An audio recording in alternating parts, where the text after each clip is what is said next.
Chapter 1349. Is this your house too? Chen Zhao asked. It was a bit far from Los Angeles.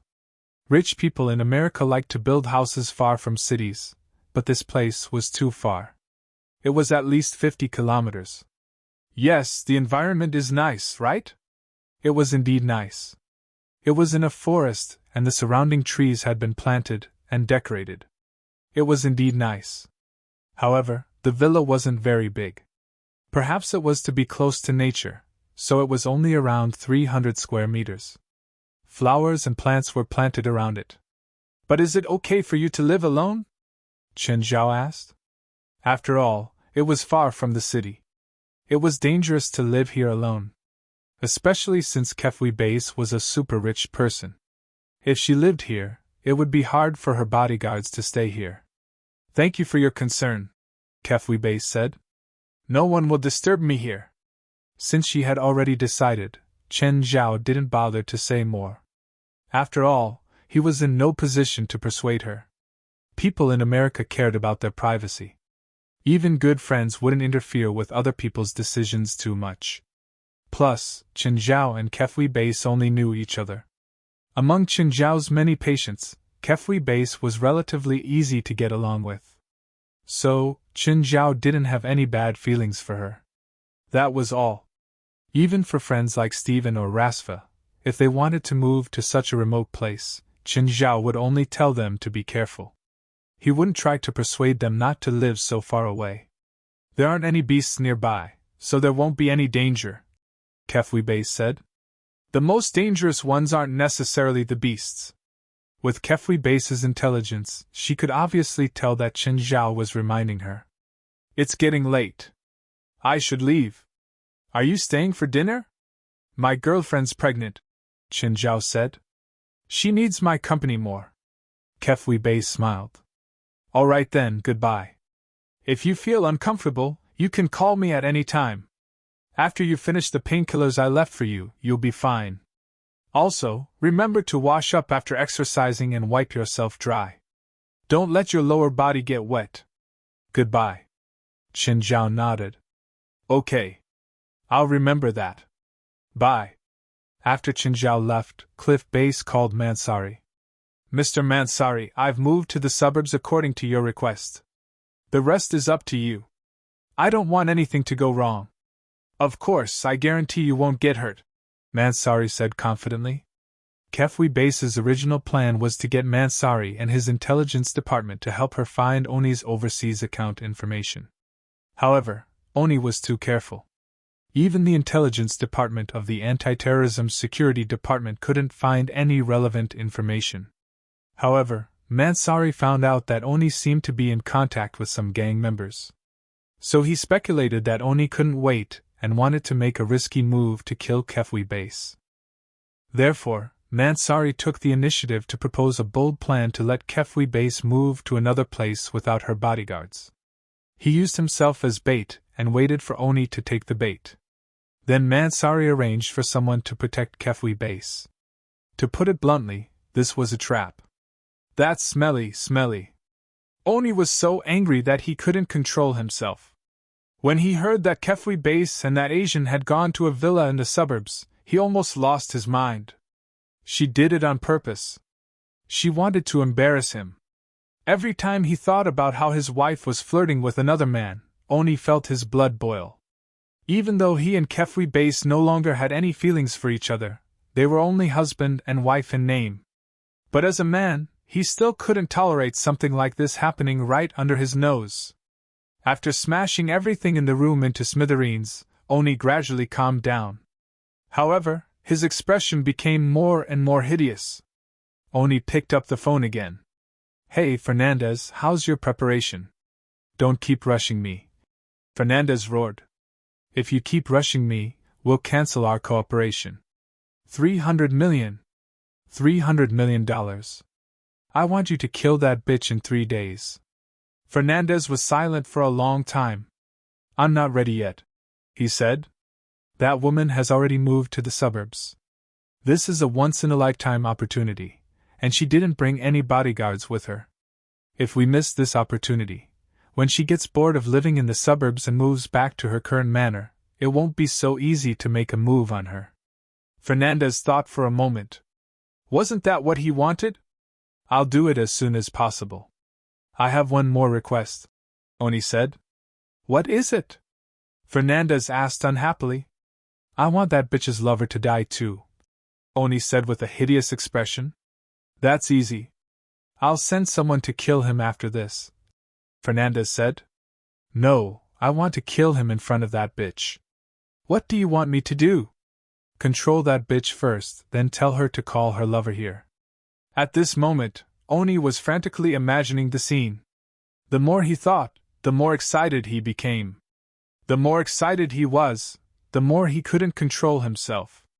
Due to the huge pressure recently and the embarrassment Kefwi Bey's had given him, Oni's mental state had always been in a tense state. It wasn't just recently. Ever since he started pursuing Kefwi Bey's, he had been very careful. However, Kefwi Bey's was like most rich people.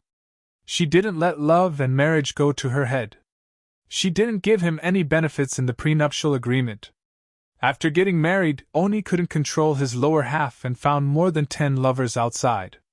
After years of hard work, if Kefwi Bey's kicked him out of the house, he would have nothing left. Even though he had gotten almost $100 million from Bey's Corporation through embezzlement, it wasn't enough for him. He didn't want that, but more money. Moreover, he believed that Kefwi Bey's would definitely sue him in court if she divorced him. At that time, he would be in an even more miserable state. Oni was already helpless now. Chapter 1350. Achoo, Chen Zhao sneezed. Huh! Fei Lai distanced herself from Chen Zhao in disgust. Why didn't you tell me you had a cold? Chen Zhao was dumbfounded. Cold? That didn't exist. Unless it was magic allergy. But he hadn't devoured anything recently. How could he be allergic to magic? Chen Zhao usually wouldn't devour enemies directly. Most of the time, he would just kill them and destroy the evidence. Devouring could increase his magic power in a short period of time, but it was also risky. Magic allergy was a very troublesome symptom. It could also get out of control. But Chen Zhao only sneezed. He didn't have any other symptoms. Just then, Chen Zhao's phone rang. Hey Gaia. Chen, do you have a conflict with this woman? A small one, Chen Zhao said calmly. I think I know why you two have a conflict, Gaia said. Gaia hung up after exchanging a few words with Chen Zhao. Just then, Daily Moore, who'd finished the discharge procedures, looked at Gaia. I said don't follow me. I don't need a bodyguard. Gaia followed Daily Moore the entire time. When Daily Moore drove away, Gaia followed behind her. When Daily Moore returned home, she wanted to stop Gaia outside, but Gaia drove her Hummer and smashed the metal door open. You crazy woman! Daily Moore rushed out of the car and roared at Gaia. I'm calling the police! 3 days at most. After 3 days, whether you live or die, I won't follow you, Gaia said calmly. That's what I promised Mr. Stephen. How much money did he pay you? I'll pay you double. Get out of my sight now. Gaia still looked at Daily Moore coldly. Furious, Daily Moore turned around and left. She even swaggered into Daily Moore's house. This is my house. I didn't allow you to come in. If you have any objections, you can tell Mr. Stephen, Gaia said. If he thinks I'm unnecessary, I'll leave. Daily Moore was furious. She didn't know what that old asterisk show was thinking. He'd arranged a bodyguard for her for no reason. Will you only follow me for 3 days? Daily Moore asked. 3 days at most. What do you mean? Is it possible that it will only be a day? Or 2? Yes. Why? Delamore didn't understand. You'll understand when the time comes, Gaia said. Ridiculous. Dahlia hated riddles the most. The things in my house are all very expensive. You'd better not touch them. Delamore turned and went upstairs. I'm going to bed. Do you want to follow me? Gaia sat in the living room, ignoring Dahlia Moore's sarcasm. After Daily Moore went upstairs, she took out her phone and called Stephen. Dad, what do you mean? That woman is the bodyguard you arranged for me? Not really a bodyguard. She will only be by your side for 3 days at most. During these 3 days, she will protect your safety. I don't need a bodyguard. Even if I do, I have the money to hire one myself. Your money belongs to me and your mother. Your company's annual income comes from the business I introduced to you, so you have no right to refuse my arrangements. Dahlia gritted her teeth. Even though she and her parents were like fire and water, Dahlia had no choice. Even though she and her parents were like fire and water, she had to admit that her career relied heavily on her parents. If his mother hadn't been Halifa Oliver, if his father hadn't been Stephen, would he still have received so many Hollywood contracts? She really wanted to tell her father, I don't need your help. But she couldn't bring herself to say it. Even now, she didn't have the courage to say no to her father. If she really dared to say it, her father would really take away all the resources. Where's Sanel? Why don't I see her? She's staying with me for a few days, Stephen said. Don't worry about her. She's much more mature than you. Dahlia tossed her phone aside and lay on the bed. She slept from morning to evening. Just then, Dahlia opened her eyes, stimulated by a fragrance. Dahlia stood by the window and saw Gaia barbecue by the pool. The fragrance was Gaia's barbecue. Dahlia also felt a little hungry. After washing up, she came downstairs. You're barbecuing at my house? Are you going to say that I made the decision on my own again? Gaia looked up at Dahlia and picked up a bottle of wine. Do you want some? Dahlia took the bottle and looked at it. Nameless wine? No, it's tens of thousands of dollars a bottle. Dahlia found a glass. The moment the wine was poured, the fragrance filled the air. It really is nameless wine. Dahlia was a little dumbfounded. Where did you get it? After all, she was a loyal fan of nameless wine. But she didn't have any connections. She occasionally went to the black market to buy it, and one bottle cost nearly $300,000. Even she couldn't drink it to her heart's content. Everyone knew that nameless wine was the best investment to maintain one's value. In the past 2 months, the number of nameless wines sold in Mara's supermarket had clearly decreased. This caused the nameless wine to become extremely scarce on the black market. The price had risen by another $20,000. Before Mara's supermarket's batch of nameless wine arrived next month, the black market price would probably exceed $310,000. Dahlia didn't expect Gaia to have nameless wine. Dahlia looked down and saw a DUI beside Gaia. There were also a few bottles of nameless wine on it. Where did you get so much nameless wine? Ask your father and see if he's willing to tell you, Gaia said calmly. My father knows? But thinking about it, with her father's status, it wasn't strange for him to know the source of nameless wine. Dahlia also ate the barbecue with Gaia. After eating, Gaia moved her wine rack back to the Hummer. How about you sell me those bottles of wine? I'll buy them for $300,000 a bottle. I don't lack money, Gaia said, of course. Gaia had tens of millions of dollars herself. Moreover, Chen Zhao had given the wine to her. He definitely didn't want to sell it for money. Huh! Dahlia suddenly saw her daughter standing in the dark living room with her back facing her. Sanger, when did you come back? Dahlia walked into the living room and reached out to grab Sanger's shoulder. However, when Sanel turned around, he saw a bloody face. Ah! Dahlia screamed. Chapter 1351. Bang! Suddenly, a fist smashed into Sanger's face. Instantly, Sanger's head exploded. Then his body turned into a puff of smoke. Then... You killed my daughter? Daly's lips trembled. That's not your daughter. No? Isn't that my daughter? Dallamore's mind was a little confused. Just now, what happened just now? That's why I'm with you, Gaia said calmly. You can go to sleep now. Looks like it's your first night. What do you mean? What are you talking about? You don't need to know. You can sleep peacefully. No one will hurt you. Do you think I can sleep now? She'd only woken up for less than an hour. Even if she really needed to sleep, she couldn't. Tell me, what's going on? Are you sure you want to know? Of course. I need to know. I don't want to be treated like an idiot. You were sick earlier, which is a sign of your magic awakening.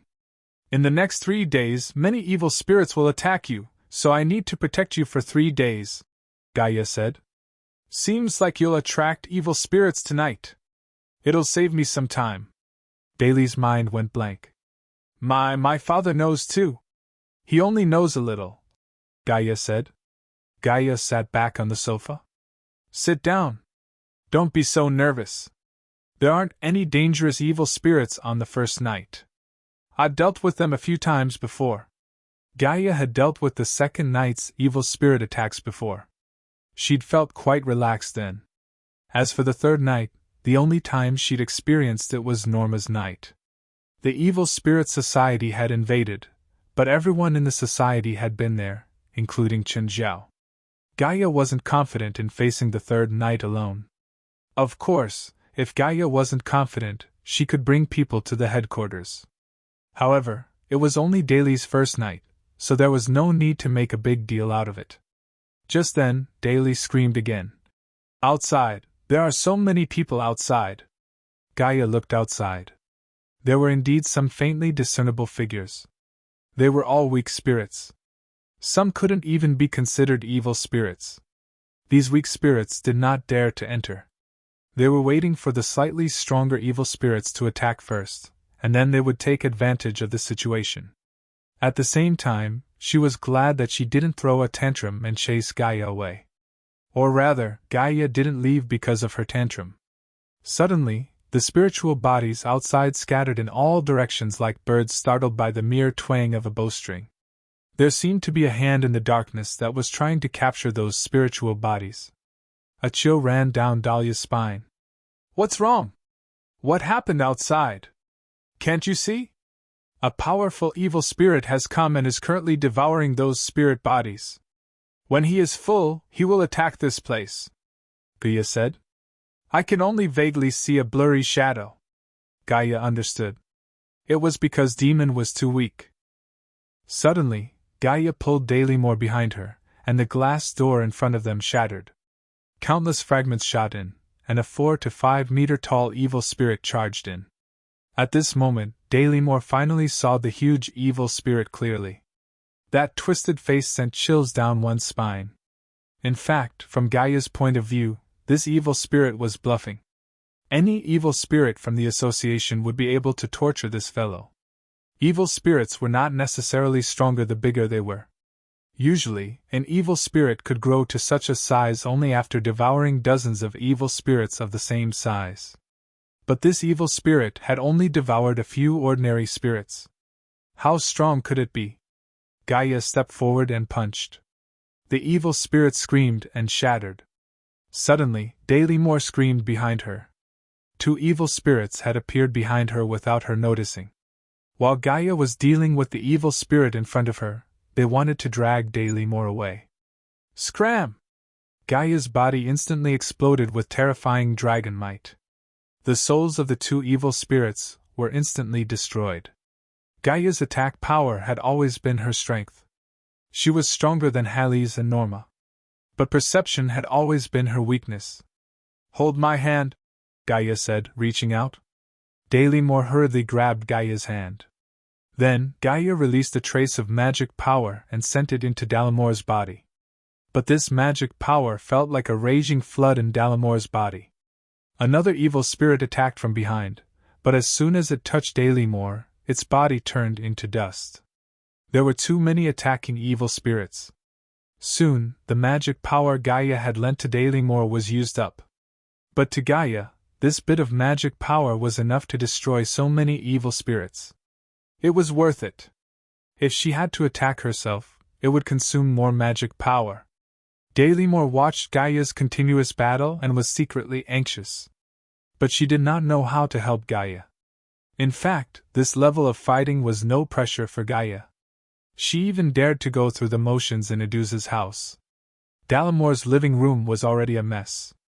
The battle lasted for 4 hours. At 1 in the morning, it finally ended. Gaia let out a long sigh.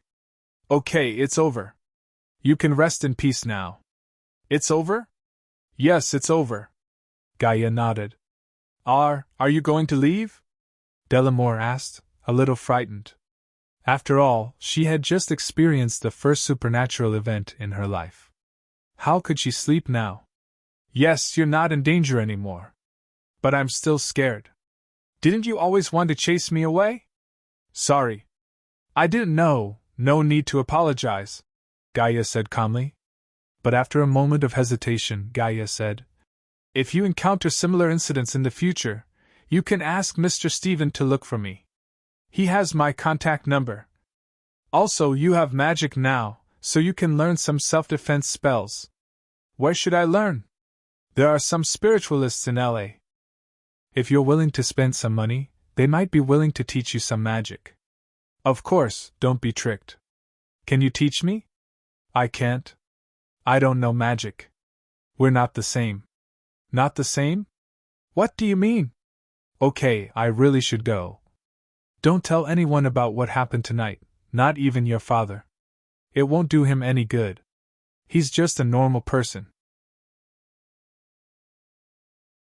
Chapter 1352. Mom, what happened here? Is it a war? When Sanel returned home, he saw that his house was in ruins. Daly Moore's expression was calm. Compared to what she had experienced last night, her daughter's screams did not affect her at all. Early in the morning, Gaia left. Daly Moore found an engineering company to repair her house. Then, he dialed Stephen's number. Dad? It seemed that she had not called him that for a long time. Daly Moore was not used to it. Daly Moore, are you okay? I'm fine, Daly Moore said. I want to know more about Gaia. Don't you hate her? That's because I didn't know. So you know now? I experienced something last night. Oh?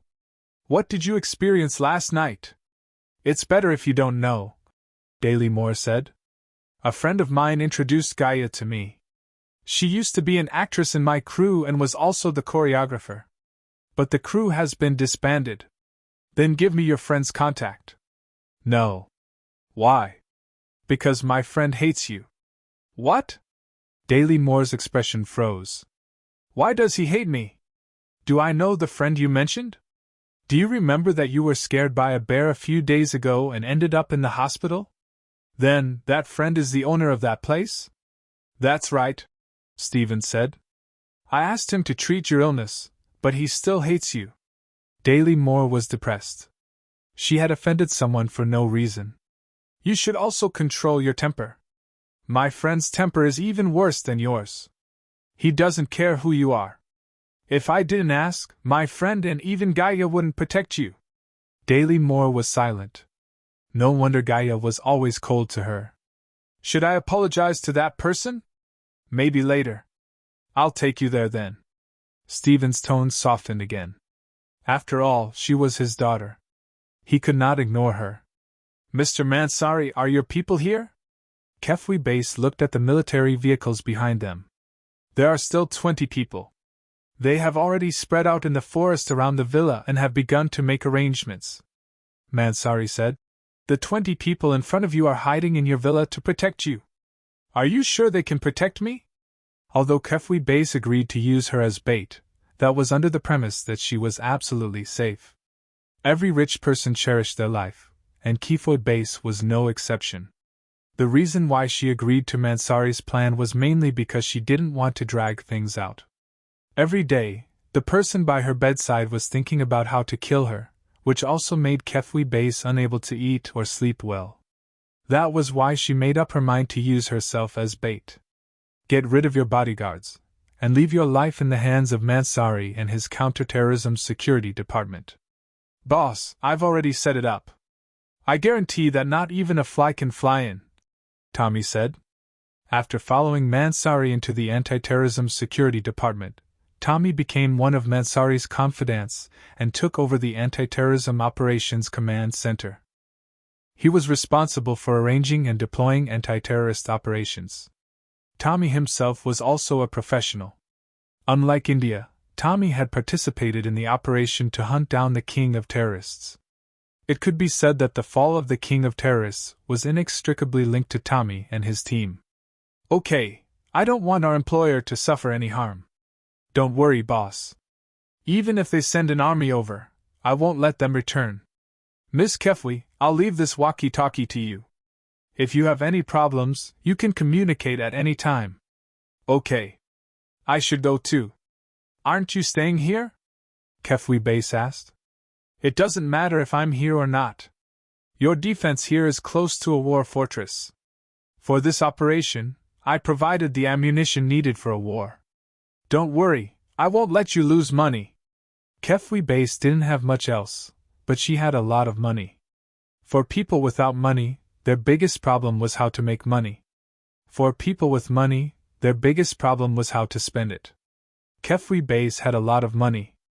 A rich person like her wasn't limited to how to spend or how to make money. What she worried about was where to invest her money. Money would only depreciate and become less and less valuable. This was also why large companies and tycoons had so little cash flow. If they converted their money into real estate, it didn't matter how the money depreciated. Even if the US dollar fell to the level of the Zimbabwe dollar, they would still eat and drink. For someone like Kefwi Base, her assets could be said to be very complicated. Other than the main Base Group shares, she also had shares in various industries, including some military industries. A government armed department like the Anti-Terrorism Security Department was also a kind of investment. Of course, she couldn't get shares, and the Anti-Terrorism Security Department didn't have shares either. However, she could gain a certain amount of influence through this funding method. In the future, if she encountered some trouble outside of the business world, she could use pressure to ask the Anti-Terrorism Security Department for help. To put it bluntly, it was similar to political donations. Why was a country like America, which had almost eradicated bribery, still criticized for being corrupt?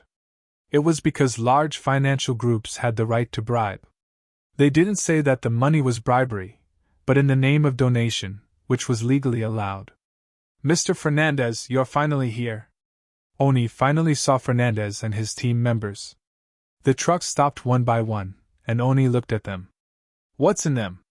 You'll know, Fernandez said. When do you start? Aren't you in a hurry? Let's do it tonight. Fernandez didn't want to stay in L.A. for too long. The longer he stayed here, the less safe it would be. Once the supernatural organization found out that the Hermit Order trespassed in L.A. and did whatever they wanted. With how domineering they were, they definitely wouldn't just stand by and watch.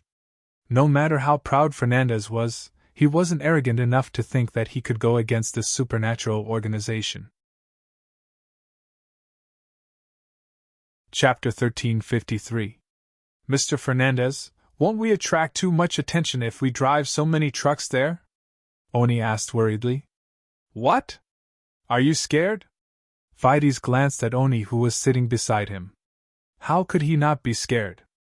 After all, Oni was just a normal person. But he also understood that even if he backed out now, Fides wouldn't let him go. So even if it was a dead end, he had to walk this path to the end. The sun had already set. A few trucks sped through the dark forest path. Boom! An explosion occurred without any warning. The truck at the front seemed to have run over a landmine. It fell to the side of the road with the back of the truck lying across the road. What's going on? What happened? What's going on? Fides frowned. Didn't you say that your wife lives alone in the front villa? Yeah. Oni suddenly paused. Damn it, that bitch, it's a trap. A trap! Looks like your wife recruited a bunch of people. They actually dared to use landmines. What do we do? What do we do? It's over, that bitch! Oni yelled angrily. Fides didn't seem to care. Good thing we came prepared. Otherwise, we'd be in big trouble. Oni turned to the calm Fernandez and asked, Do you have a plan? Do you have an idea? It's just a small problem, Fides said calmly. Fides said casually and took out his walkie-talkie. Machelo, release all our pets. Just then, the doors of the truck on the ground opened. A large amount of cold air gushed out of the truck. Then, the doors of the trucks in front and behind opened as well. There seemed to be a large amount of ice inside each truck. However, apart from a large amount of cold air gushing out, Oni did not make any other movements. What now? Oni asked. No rush, Fides said nonchalantly. Of course Oni was anxious. He was betting everything he had on this gamble. If Fides couldn't solve the problem for him, then he would suffer a fate worse than death. Suddenly, Oni saw something crawl out of the truck in front of him. A human?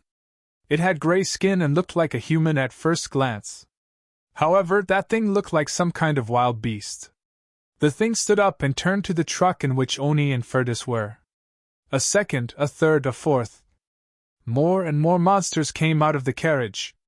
Is that a human? Oni felt uncomfortable being stared at by that thing.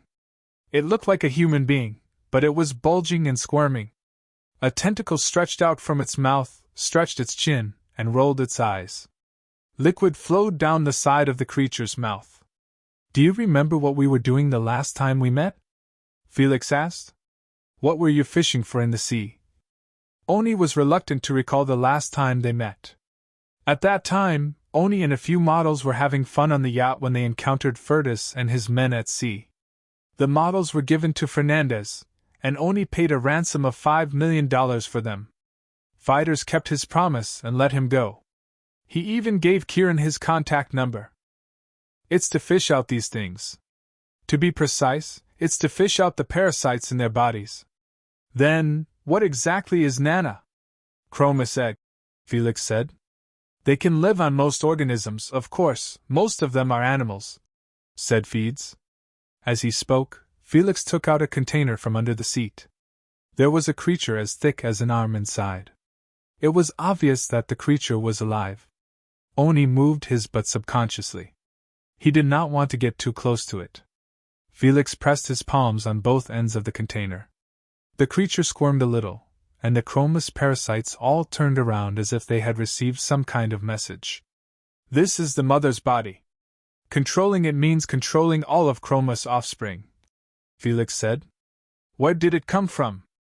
Chromis. It has existed longer than humans. Don't think about where it came from. No one knows where it came from. It's a monster that hides deep in the sea. This thing can be used as a biological weapon, right? Hee hee. Once exposed to air for a long time, they will die within a few days. That's why we need to freeze them first and release them when we need them. If such a parasite really existed in this world, all the species in the world would have gone extinct. Everything in the world had its nemesis, and even supernatural creatures had their nemesis. Captain, someone triggered a landmine. Are you sure it was done by a human? The landmine we planted is an ML-55 landmine. It will only detonate when the pressure exceeds 1 ton. Does that mean that someone drove a car and detonated the landmine? Yes. It seems that our prey is here. Get ready. Tommy didn't know what he and his teammates were about to face. Just then, they heard noises in front of them. They're here. Let's show those bastards what we're capable of. Captain, there's no heat signature on them, a counter-strike said. They could vaguely see figures in front of them, but they couldn't see them with the night vision goggles. Maybe they brought some interference source with them. I don't think they're ordinary gangs. They might be mercenaries. Stay alert. We don't want to be humiliated by a group of mercenaries. Tommy looked through the binoculars and said, Get ready. Open fire when the enemies are 50 meters away. Open fire! Open fire! Knock them down! Dada? Instantly, the front line formed by the members of the Counter-Strike Security Department began to spit out bullets. Those figures continued to run forward. Even though they were shot, they didn't slow down. Boom! Boom! In the hail of bullets, some Chromis parasites finally fell to the ground. Then, more and more Chromis parasites fell to the ground. Tommy was puzzled. He had been through many battlefields, but he had never experienced a battle like this. These enemies seemed to have no regard for their lives. Without using firearms, they just charged forward. He had thought that they were mercenaries, but it turned out that these people were much weaker than mercenaries. It was impossible for them to charge blindly like this. Chapter 1354. Captain, are they really our enemies? One of the team members asked. Yeah, they're just risking their lives for a joke. Tommy was also at a loss. Even if they were a suicide squad, they should have at least put on a bulletproof vest before charging over. What was the point of them throwing their lives away like this? Suddenly, a person who was supposed to have been shot several times stood up and charged over 10 meters forward. A series of intense gunshots rang out, and the person fell to the ground once more. That scared me. I thought he was a zombie. I hope they can send more of them. Just a few of them isn't satisfying enough. One of the anti-terrorists stepped forward to inspect the corpse that had fallen to the ground. The corpse was on the verge of rotting, and a strong smell lingered in the air. However, there was a hole in its stomach. The hole did not look like it was left behind by a gunshot. The corpse did not look like it had just died. Instead, it looked like it had been dead for a few days. Could this be a corpse that was transported over from somewhere? The anti-terrorist soldier covered his nose and used the barrel of his gun to move the corpse away. The moment the corpse was turned around, something abruptly sprang up from beneath the corpse. This, what? The thing instantly wrapped itself around the soldier's neck before trying its best to burrow into the soldier's mouth. Hey! Nolly, it's time to come back. What are you spacing out for? The soldier named Nolly staggered back. Nolly, what's in your mouth? When Nolly got closer, his comrade was able to clearly see a tentacle that was as thick as an arm sticking out of Nolly's mouth. Nolly, what's wrong? Spit that thing out, it's disgusting. At that moment, the tentacle in Nolly's mouth suddenly sprang up. The end of the tentacle spread out like a morning glory. The soldier was shocked, and he fired the submachine gun in his hand. What happened? Tommy noticed what was going on. You shot your comrade? He has something in his mouth, the soldier said in horror. Tommy also saw something wriggling out of the soldier's mouth. Just as the tentacle was about to strike Tommy, Tommy pulled out his gun. The tentacle was shot in mid-air and fell to the ground. Tommy felt his scalp go numb. He had a vague feeling that something was wrong. At this moment, a soldier nearby let out a blood-curdling scream. Tommy saw a tentacle wrapped around the soldier's neck, and the tentacle was about to enter his mouth. Not good! Tommy shouted. Everyone, be careful! Sha-sha, rustling sounds could be heard in the darkness. Tommy vaguely saw something wriggling on the ground in front of them, heading towards them. Then a tentacle emerged from the darkness and strangled Tommy's neck. Tommy immediately grabbed one end of the tentacle and pulled it out with all his might. Shwa! In a moment of desperation, Tommy whipped out his saber and waved it in front of him. The two halves of the tentacle fell to the ground, motionless. Don't open your mouth! Don't let the tentacles crawl into the mouth! Inform the others. Captain, there are enemies in the forest again, damn it! Tommy finally realized that something was wrong. No matter what the situation was, these tentacles and those people were definitely in cahoots. The number of parasites in the second wave was far greater than the first. At the same time, there were also a large number of chromas in the darkness. The soldiers who were in charge of operating the machine guns were suddenly attacked by the chromas larvae that emerged from the darkness. The entire camp was instantly thrown into chaos. The parasites had already rushed forward and they attacked the soldiers in a frenzy. I am Tommy! I am Tommy! The outer defense line has collapsed! The outer defense line has collapsed! There are monsters! Monsters! Tommy used the walkie-talkie to inform the people in the villa as he fought. At that moment, a parasite pounced on Tommy and he tried to get up. However, the tentacle hanging from the parasite's mouth bit down on Tommy's neck. Then, another chromas larvae crawled into his mouth. What's going on? What happened? Did Oni bring people here? Kefwi Base cried out in fear. The resistance soldiers stationed in the villa began to prepare. Since the outer defense line had been broken, it could only mean that the enemy was very strong. Kefwi Base looked at the soldiers stationed outside the villa, not knowing what to do. She grabbed the phone and wanted to call for help, but there was no signal. No need to call for help. It's useless. They used a satellite signal jamming device. We can only use wireless power. Kefwi Base was even more at a loss. Since Oni had used such high-tech equipment, it could only mean that Oni had come prepared. At that moment, gunshots came from outside the villa. The battle had begun. Da-da-da, boom, boom. Damn it, what is this thing? Where did this monster come from? The battlefield outside collapsed in an instant. Kefwi Base saw a tentacle-like thing rush into the villa. She turned and ran in fear. However, the inside and outside of the villa had become a battlefield. She didn't know where to run. A thing with a rotting body pounced on a soldier. Accompanied by the soldier's screams, it finally died in a violent explosion. The battle started very suddenly, and it also ended very suddenly. In the blink of an eye, there was no one left alive in the villa. Kefwi Base trembled in fear. She hid in the kitchen with a fruit knife in her hand. She didn't understand. She couldn't understand. Where did Oni find these monsters? At that moment, a parasite appeared in front of Kefwi Base. Whoa, Kefwi Base screamed. However, the parasite didn't attack her directly. Instead, it moved aside. Oni appeared in front of Kefwi Base. Darling, I'm here. Did you miss me?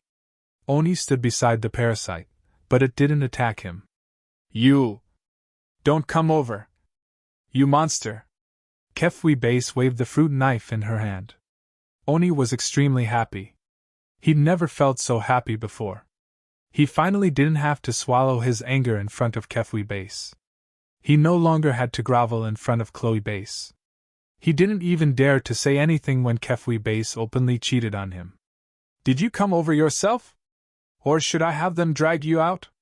Kefwi Base's face was pale, her hair a mess. She was frightened. No matter how strong she was in the past, she was just a helpless woman at that moment. Come out, let's talk, Oni said calmly. However, he still had the pride of a victor on his face. That's right, he was the victor. Kefwi Base still didn't dare to go over. Chapter 1355. Kefwi Base screamed as she was dragged out of the kitchen by two parasites. These two parasites used to be members of the anti-terrorism department. But now, they had lost their self-awareness. Tentacles were still hanging from their mouths, and disgusting mucus oozed out of their mouths. Kefwi Base was dragged into the living room. She saw a few people sitting in the living room. One of them was Oni. She didn't recognize the others at all. The surroundings were filled with parasites, and a large number of tentacles were wriggling on the ground. Kefwi Base sat on the ground helplessly, her face covered in tears and dirt. She was trembling, unable to control the fear in her body. Dear, are you surprised by this result? Oni looked at Kefwi Base proudly. At this moment, all his humiliation was released. The more miserable Kefwi Base was, the more afraid and desperate she was, the happier and prouder Oni was. What do you want? Kefwi Base mustered her courage and shouted. Ha ha! What do I want? Don't you know? Honey, I want everything, everything. At this moment, Oni finally didn't need to hide his intentions, his ambitions. Because soon, all his ambitions would be realized. Oni took out a phone. It was Kefwi Base's number. Oni threw it in front of Kefwi Base. Tell that man to come here. Man? Which man? Your lover, that Asian bastard, Oni said with a ferocious expression. You're crazy, I have nothing to do with him. He's my doctor. Cut the crap. Oni slapped Kefwi Base. Hurry, I want to see him. I want him dead. Kefwi Base hesitated for a long time. Oni signaled Felix with his eyes. A baby Krumis crawled to Kefwi Base's side. Kefwi Base shuddered when she felt the slippery sensation. She quickly shrank into a corner. Hurry, tell that man to come here. Otherwise, you'll end up like them, becoming a host for Krummas. I'm looking forward to seeing if you can still maintain your composure and beauty after becoming a host. Oni joked. I'll call. Kefwi Base could barely control her phone. Fear had engulfed her. I can't get through, there's no signal. Okay, you can fight now. You better control your emotions, I don't want him to hear anything strange, Oni warned. Kefwi Base's face was pale. She tried her best to control her emotions so that she wouldn't cry. Hey, Chun. It's me, Kefwi Base said in a trembling voice. Oni's eyes shot out a warning. I'm out of painkillers. Can you bring me some? Kefwi Base bit her lower lip. She hoped that Chen Zhao could understand and help her call the police. After a few seconds of silence, Chen Zhao replied, No problem. Is it your villa in the suburbs? Yes. Can you hurry up?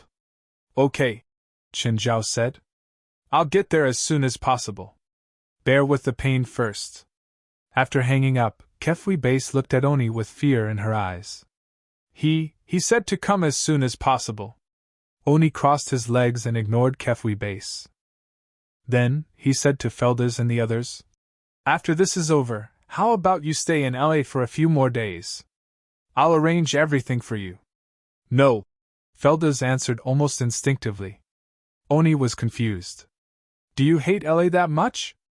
After we get the money, we'll leave LA immediately. Fine. Oni didn't care. Actually, he didn't like interacting with Felders and the others either. These people were too scary. If he didn't have to, he really didn't want to interact with them. If you're really sincere, you can go somewhere else. We won't mind. Of course. It'll be my honor. Oni agreed without thinking. He had money now anyway. He could even provide them with food and entertainment for the rest of their lives. Why don't you like LA? Oni asked curiously. LA is a big city. You can do anything you want here. Unfortunately, Felders and the others didn't want to talk about it. This has nothing to do with you. You better not ask too much. It's not good for you. Fine, I won't ask anymore. Oni shrugged. Oh, can you guys and these things hide first? I want to give that guy a surprise. As you wish. Fides had all the larvae and parasites of Krummas hide away, and the Hermit Order members also hid in a room. When Qin Zhao heard Kefwi Base's voice on the phone, he knew that something had happened to her.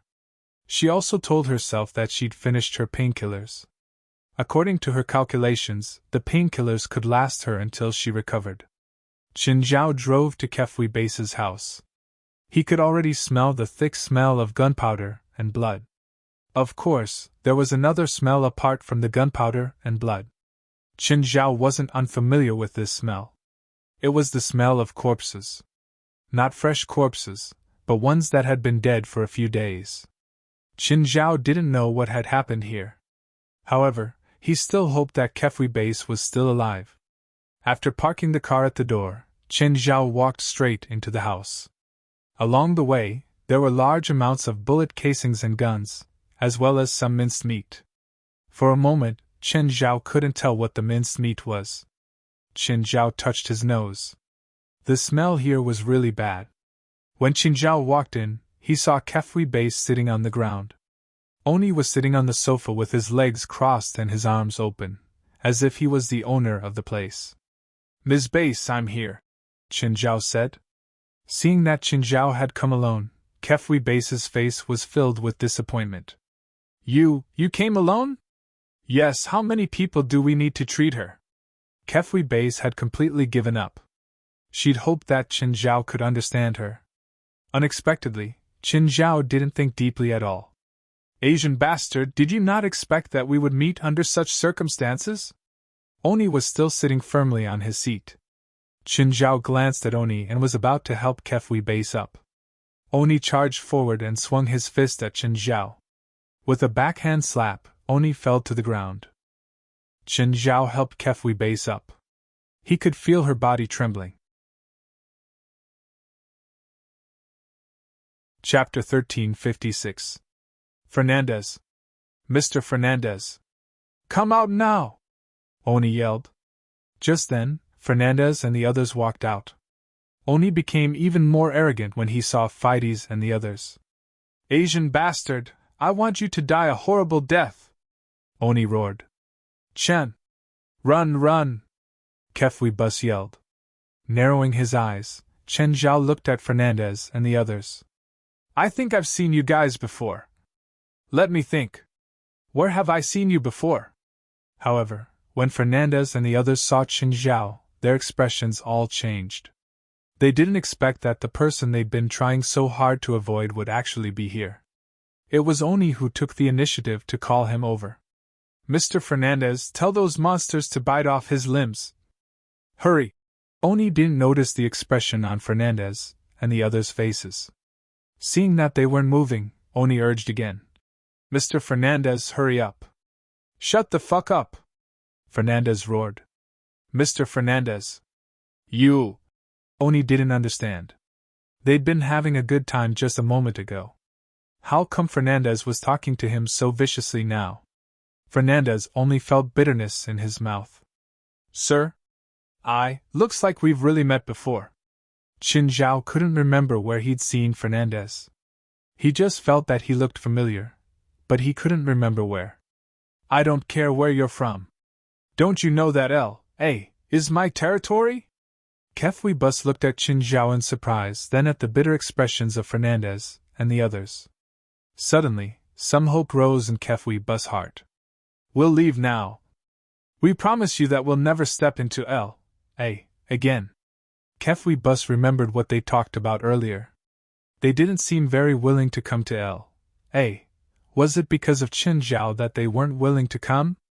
Chen Zhao helped Kefwi Bus sit on the sofa. Did I allow you to leave? Chen Zhao asked calmly. Fernandez and the others, who'd wanted to leave, immediately stopped. Sir? We don't want to be your enemy. Please let us leave. We promise we'll never come back to L.A. again. You came to my territory and behaved atrociously, and now you want to leave without saying a word? Fides and the others were a little angry, but they restrained themselves. Your Excellency, I am the chairman of the Hermit Order. I am not afraid of you. Fides decided to show off his name. He hoped that the Hermit Cultivators Guild would be able to intimidate the other party. Hermit Order? Never heard of it, Chen Zhao said indifferently.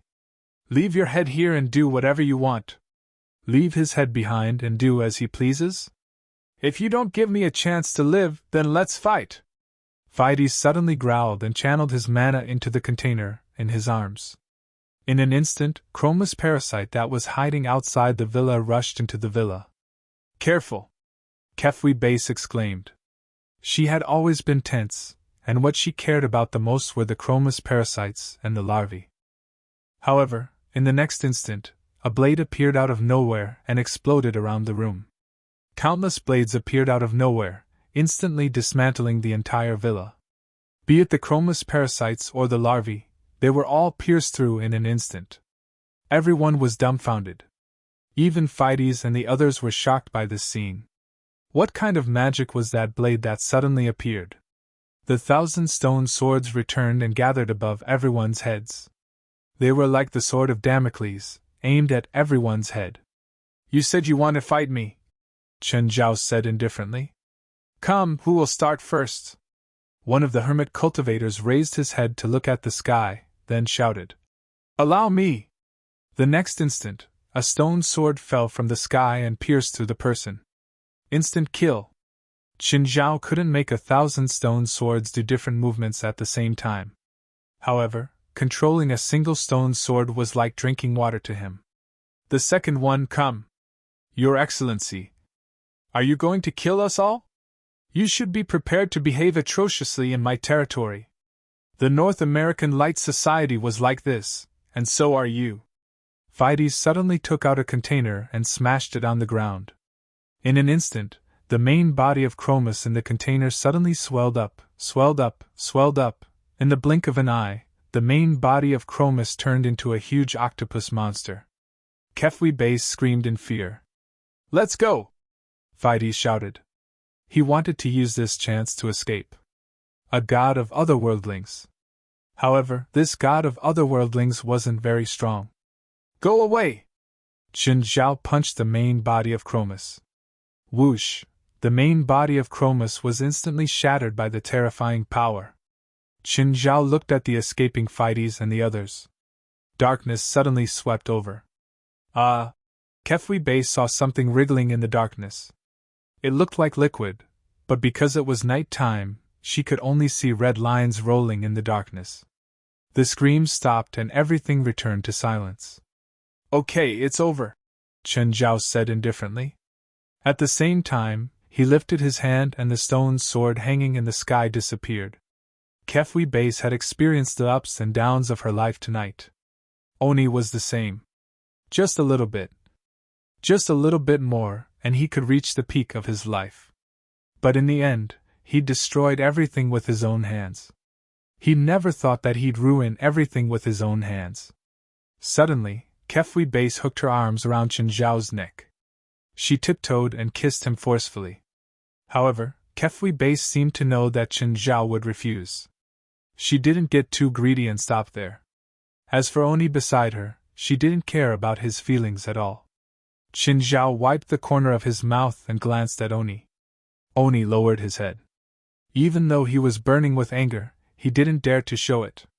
What do you plan to do with him? Chen Zhao asked. Oni jerked his head up and looked at Kefui Bei. His eyes were filled with pleading. I want him dead! I want him dead! Kefui Bei repeated twice. One could imagine how much she hated Oni. Mr. Chen, don't kill me. I can give you half of the money. If you kill this woman, her property will be mine. We can split it equally. Oni made his last struggle. I hate you, Chen Zhao said indifferently. I won't work with someone I hate. Chen Zhao pointed at Oni with his right hand. Instantly, an electric arc shot out from his fingertip. Bang! Chapter 1357. Chen, thank you? Kefui Bei stared at Chen Zhao. It's late. I should go. Chen Zhao seemed to have forgotten about the forced kiss. Are you going to leave me alone in this place full of corpses? I can send you back to the city. Can you stay with me for one night? Sorry, no. Chen Zhao sent Kefui Bei back to the city. Kefui Bei and Chen Zhao didn't speak on the way. When they neared Kefui Bei's manor, Kefui Bei finally said, Do you dislike me? You Asians are very particular about chastity, right? I've been married before and I'm sick. You're thinking too much. First of all, we're not that close. Second, I don't think a man should have other relationships behind his pregnant girlfriend's back. Kefui Bei fell silent. She suddenly regretted it. Why didn't she get to know Chen Zhao earlier? This was a man who moved her. A man who made her feel safe. She even started to be jealous of the woman she'd never met. Perhaps Chen Zhao had everything that could make that woman jealous.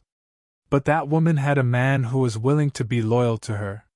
This was the only thing she lacked. Of course, Chen Zhao didn't think that Kefui Bei loved him. After all, he'd only met Kefui Bei 3 times in total. They hadn't even spent 10 hours together. The so-called love at first sight was a very illusory thing. At least, Chen Zhao didn't believe in love at first sight. Maybe it was because he'd given her hope when she was at her lowest. Or maybe it was just a sense of security. Plus, Chen Zhao didn't think that he had to have an affair. Fei Lai could satisfy all his physical and psychological needs. Chen Zhao didn't want to ruin their relationship and family because of a little impulse. Who are you? Kefui Bei couldn't help but want to know more about Chen Zhao. The man who'd given her a second life.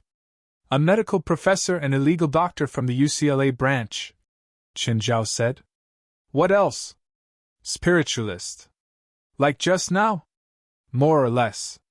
You rule Los Angeles? No, my job is more like that of a police officer. Of course, you can also treat me as a vigilante, just like what happened just now. I kill those people, including your husband, without going through a court trial. But most of the time, The enemies I face are not humans, and I have nothing to do with the ruler. The car suddenly stopped. We've reached your house. Kefwi Base was still in the car. She didn't want to leave. Chun, if I need you again, will you appear? Yes. Kefwi Base suddenly smiled brightly. Goodbye. Kefwi Base's expression darkened after getting out of the car. She picked up the phone and dialed Mansari's number. Mr. Mansari, do you know what I went through tonight? Ms. Base, I don't know what you're talking about. What's wrong? Your people are all dead, and if I wasn't saved by a friend, I might have died too. What? My men are all dead. Where's Tommy? He's probably dead too. I was attacked by a group of monsters. I don't know where Oni found them. They seem to be controlled by an organization called the Hidden Cultivators. Mansari's expression changed. What kind of monsters are you talking about? Can you describe them to me? The Hidden Cultivators call them Climus. Larvae of Climus are like fat octopus tentacles. They will crawl into people's mouths and control them or corpses. Mansari felt like his scalp was going to explode. What kind of organization was that? What kind of monsters were they? Now, he only felt that being the head of the Anti-Terrorism Security Department was really difficult. It had only been a short while, but 2 of his trusted subordinates had already died. There were still dozens of other members. Just thinking about the compensation made Mansari's head hurt. Ms. Base, who's your friend? How did he save you? No comment. Kefwi Base said coldly. Mansari was even more depressed. He thought that he could easily get the sponsorship, but it seemed like he could only watch it disappear. I won't miss a single cent. Kefwi Base suddenly said. Thank you, Ms. Base. You should call me Ms. Base now. If you have any requests in the future, you can come find me. Mansari said. Kefwi Base didn't have a good experience. But the result was satisfying. Was there anything more delightful than Oni's death? Why had she been so blind to have fallen for this man? Daily Moore also resumed her work today. However, she still couldn't get what happened that night out of her mind. It wasn't a supernatural incident. It had really happened. It had happened to him. Boss, are you better? Kermia saw Daily Moore enter the office and immediately came to greet her. Yes. How's the company doing these 2 days? We've recruited 2 new employees. They were recruited by the technical department's manager. Yes. Call the 2 newcomers in. Kermia led the 2 newcomers into Daily Moore's office.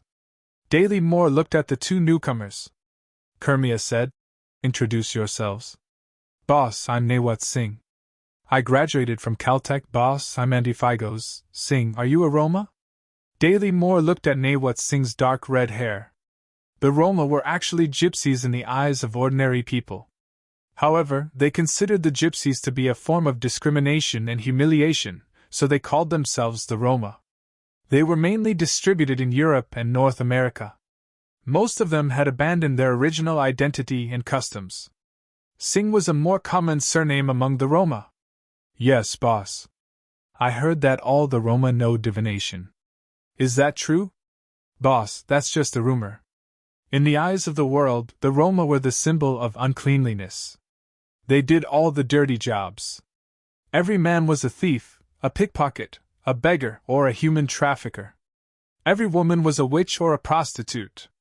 This was mainly because the Roma were mainly nomadic families in the early days.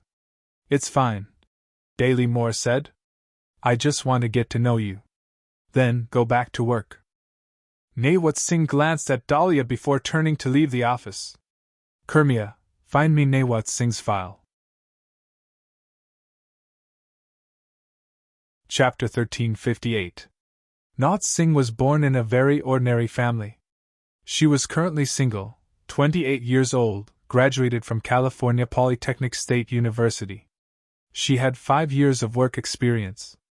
However, Daily Moore noticed that Nawat Singh quit her previous job because she was sexually harassed by her superior. Coincidentally, Daily Moore knew Nawat Singh's previous company. Hey, Powell. How are you doing? Daily Moore, why are you calling me? A workaholic like you actually called me? What's up? I just saw the newspaper saying that one of the executives in your company harassed his employees. Let's not talk about this anymore. I'm so angry. That idiot is an unreasonable bastard. He's totally tarnishing my company's reputation and seriously affecting it. Anyway, your company isn't a public company and your company's business is stable.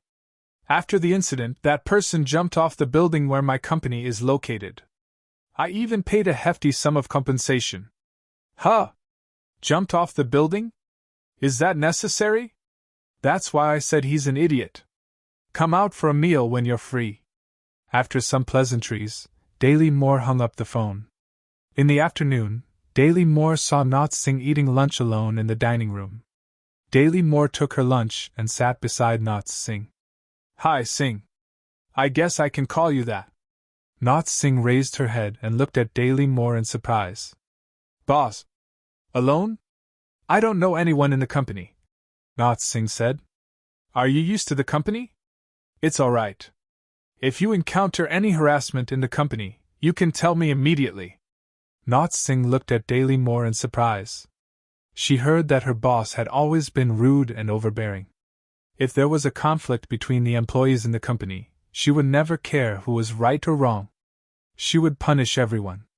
Boss, you know what happened to me in the other companies? Yeah, I know. It's not a secret. Daly Moore nodded. Naut Singh kept quiet and lowered her head to eat her lunch. When did you experience life and death? 10. As soon as the words left his mouth, he suddenly reacted. Before he could even swallow the food in his mouth, he gaped at Delamore. Boss, you? Dahlia laughed. As expected, she had managed to find out her true colors just by probing her. In the spiritual world, Navat Singh was much more experienced than a newbie like Delamore. But in terms of tactics, even 10 Nawat Singh Sangs couldn't beat Dahlia Moore. Boss, are you a spiritualist too? To be more precise, I'm a newcomer, Dahlia said. Just the day before yesterday, I went through a near-death ordeal. First night? The second night? Or the third night? First night, Dahlia said. I hope someone can teach me a few things. Boss, since you can safely pass the life tribulation, there must be someone protecting you, right? You can ask the person who is protecting you directly. I don't know her very well. She was entrusted by someone to protect me, Dahlia said. After the first night, she left. Is there only one person protecting you? Yes. Is there a problem? That person should be very powerful, right? Navat Singh said. Yes, she should be very powerful. Usually, there's a certain degree of danger in protecting someone who has awakened their magic during the life tribulation. It's a high-intensity and long battle. For example, when I was going through the life tribulation, my teacher and 2 friends protected me together. Is it very dangerous? I feel like the person protecting me didn't seem to be too tired. She said that if it's the second night, she might feel tired. The second night? Impossible. The second night is 100 times more dangerous than the first night, Navat Singh said. Many years ago, among us Roma, there was a witch who awakened her magic power on the second night. At that time, there were more than 20 powerful witches protecting her, but in the end, they all failed. Apart from that witch who was not spared, the 20 witches protecting her were also implicated. In the end, only 3 witches survived. Fortunately, I didn't awaken on the second night, Dahlia said with relief. 2 years ago, there were signs of a third night awakening in Los Angeles. That night, I saw a terrifying wave of evil spirits. It was a disaster. Is the witch who awakened on the third night dead? Probably dead. It's impossible to survive that kind of disaster. Right, the person protecting me said that we're not the same kind. What does that mean? It should be because you're a magic awakened, and she's a blood awakened, Navat Singh said. A blood awakened has a special bloodline. Then who's powerful? There's no conclusion. It depends on whose magic is stronger, Navat Singh said. In the legends of the Roma, there are 3 magic awakened and 2 bloodline awakened among the 5 pillar kings, said Navat Singh. What's a Pillar King? Dahlia asked curiously. This is related to the mythological system of the Roma. In the mythological system of the Roma, the god of creation was transformed into 5 orbs and scattered across the world. Then 5 people found them one after another, and they finally transformed into the powerful Pillar Kings. These 5 Pillar Kings supported the sky, but in actual history, they were just 5 powerful spiritualists. Tell me about dangerous magic. Navats Singh said calmly. Navats said indifferently. In our community, some old Roma sell some handicrafts. Just ordinary handicrafts? Not all of them are handicrafts. Some of them are magic items. But I advise you not to accept anything from a Roma person. If a Roma person wants to give you something, even if it's just a piece of sheepskin or a coin, you'd better not accept it. Why? Some despicable Roma know how to use debt and return magic. It's very complicated, but once it's completed, you'll be out of luck. Plus, there aren't many Roma who know this magic. What happens if the magic is completed? Will it kill me? No. It's like a Roma taking out a coin. This coin is all he has. If you accept this coin, it's equivalent to taking away all his wealth. Then you have to return all his wealth, which is all your wealth. Then if a Roma wants to use this magic on me and put the coin in my pocket, won't I lose everything? That's impossible, because this is a trade magic. Navats Singh said. You can't force a trade spell. He may deceive you with tricks, but he can't force it on you. You have to accept it directly. Said Navats Singh. Then what do I do? It's simple. Throw him a bill. No matter how much it is, even if you use Zimbabwe dollars. Why? Chapter 1359. Can you teach me magic? Dahlia finally revealed her true motive. Do you want to learn magic? Yes. There are 3 ways to learn magic, Navatsinger said. You join an organization, Navatsinger said. Another way is family inheritance. Another way is teacher-student inheritance. If you're willing to acknowledge me as your teacher, I can teach you magic. Yes, teacher, Daly said. In the company, I'm your employee, Navatsinger said. Outside the company, you're my student. No problem. Daly nodded. In that case, why don't we be friends? Whether in the company or outside, we don't need to address each other respectfully. That's good. At least it won't be awkward. Can you teach me a spell first? Daly asked. Let's go somewhere remote. You don't want to learn here, do you? They found a park. Navatsinger said. Witches of my system aren't good at fighting. Our strongest magic is exploration. Exploration? What's the use of this spell? For example, I can sense everyone's movements within 100 feet even with my eyes closed. Even a fly or a bug? Of course, if an enemy approaches, I can know in advance. Daly's eyes lit up. I want to learn this spell. You can't learn it yet. It's an advanced spell. I'll teach you the most basic spell, Danger Sense. Navats Singh paused and said, This magic can help you tell if someone is dangerous or not. Of course, what you perceive is not the real danger. For example, if you see a gun as dangerous, but if the muzzle is not aimed at you, you will not be in danger. What you perceive is whether someone can hurt you, not whether they will hurt you or not. I understand. Navatsinger began to explain the spell. After all, Daly had no foundation, so it was difficult for Navatsinger to teach her. After more than an hour, Daly only learned some basic knowledge. I have to go to work. No need. Teach me this spell first. Okay. You're the boss. Did you forget our agreement? Call me Daily Moore or Daily Moore. Okay, Limo. Navats Singh continued. You first need to be able to control your magic. After another 3 hours, Navats and Cindy's pointed at a man in front of them. Do you see that man? Try to sense him. Dalimore tried to use her senses, which were not very practiced. I can feel that his face is a little green. Green means there's no threat. If the color turns red, then you have to be careful. The other party might be a threat to you. You must be mistaken. He's a man, so his stamina must be better than mine. How can I not feel threatened? There's no mistaking it. He has a serious illness, and he wants to jump into the sea from here. He wants to commit suicide. At that moment, the man tried to climb up the railing, but after trying a few times, he failed. Dahlia was stunned for a moment. He was indeed weak. The railing next to them was less than 1.4 meters tall, but the man couldn't even climb over it. One had to know that even he could do it. Can perception spells be wrong? Perception magic is the only magic that won't make a mistake. No, there's another possibility. Only people who are much stronger than you can make a mistake. There are also some spiritualists who know how to hide their magic power, so your perception is useless against them. Dahlia tried to use magic on Cindy's. She saw that there was a red mist on Cindy's body. When can I learn new spells? Use perception spells on 1,000 people first. Practice? Yes. Cindy's nodded. Your magic is still too weak. You can only learn new spells by continuously using it and letting it grow.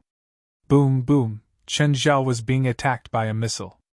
After so much practice, he'd used up most of the missiles. Chen Zhao felt that it was a pity. After all, he felt that his body had indeed improved a lot. But because he had limited firearms, he couldn't train like this endlessly. After finishing the explosive training, Chen Zhao left the river map. Denver called Chen Zhao. Mr. Chen, are you at home? I'm here. What's up? The first batch of beer is ready. I'll send some over. Come and try it and see if you need to change the ratio. Okay, I'll wait for you at home. A while later, a small truck drove over. Denver had personally delivered the beer. Chen Zhao took out a bottle of beer and blew on it. The beer was gone. A refreshing taste rose from his stomach and was fed to his brain. The beer's unique bitterness disappeared after the alcohol rose. It was replaced by a faint sweetness. Is this brewed from Mirror Lake? Yes. Denver nodded. When brewing wheat beer, a small amount of water and fermented wheat had to be added.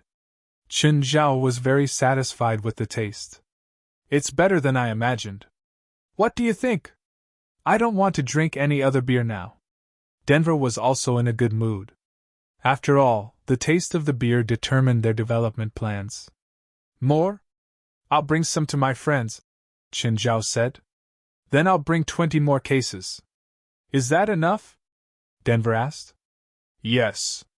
Chen Zhao nodded.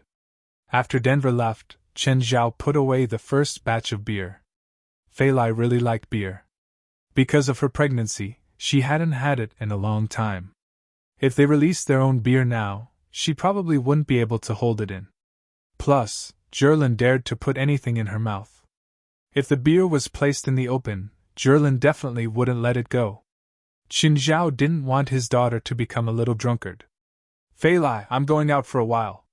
Seeing Chen Zhao put away the beer, Fei Lai knew what he was thinking. Leave 2 cans for me. Fei Lai. Chen Zhao looked at her.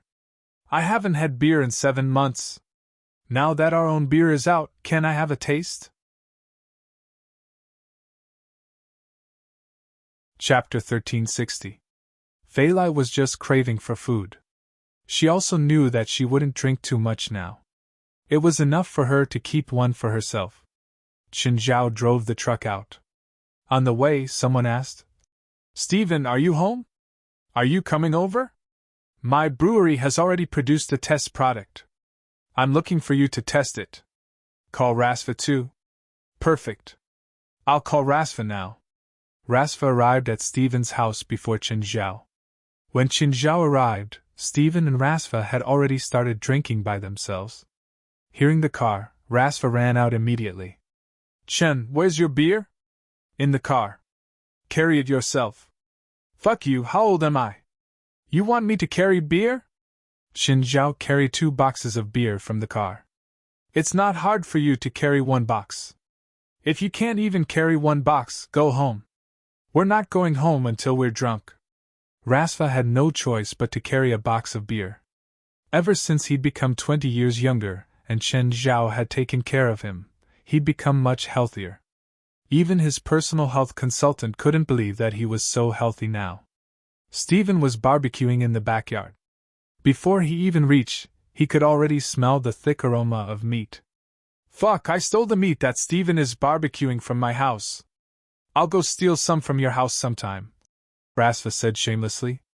If you're not afraid of Princess biting you, just go. Chen Zhao tossed the beer on the ground.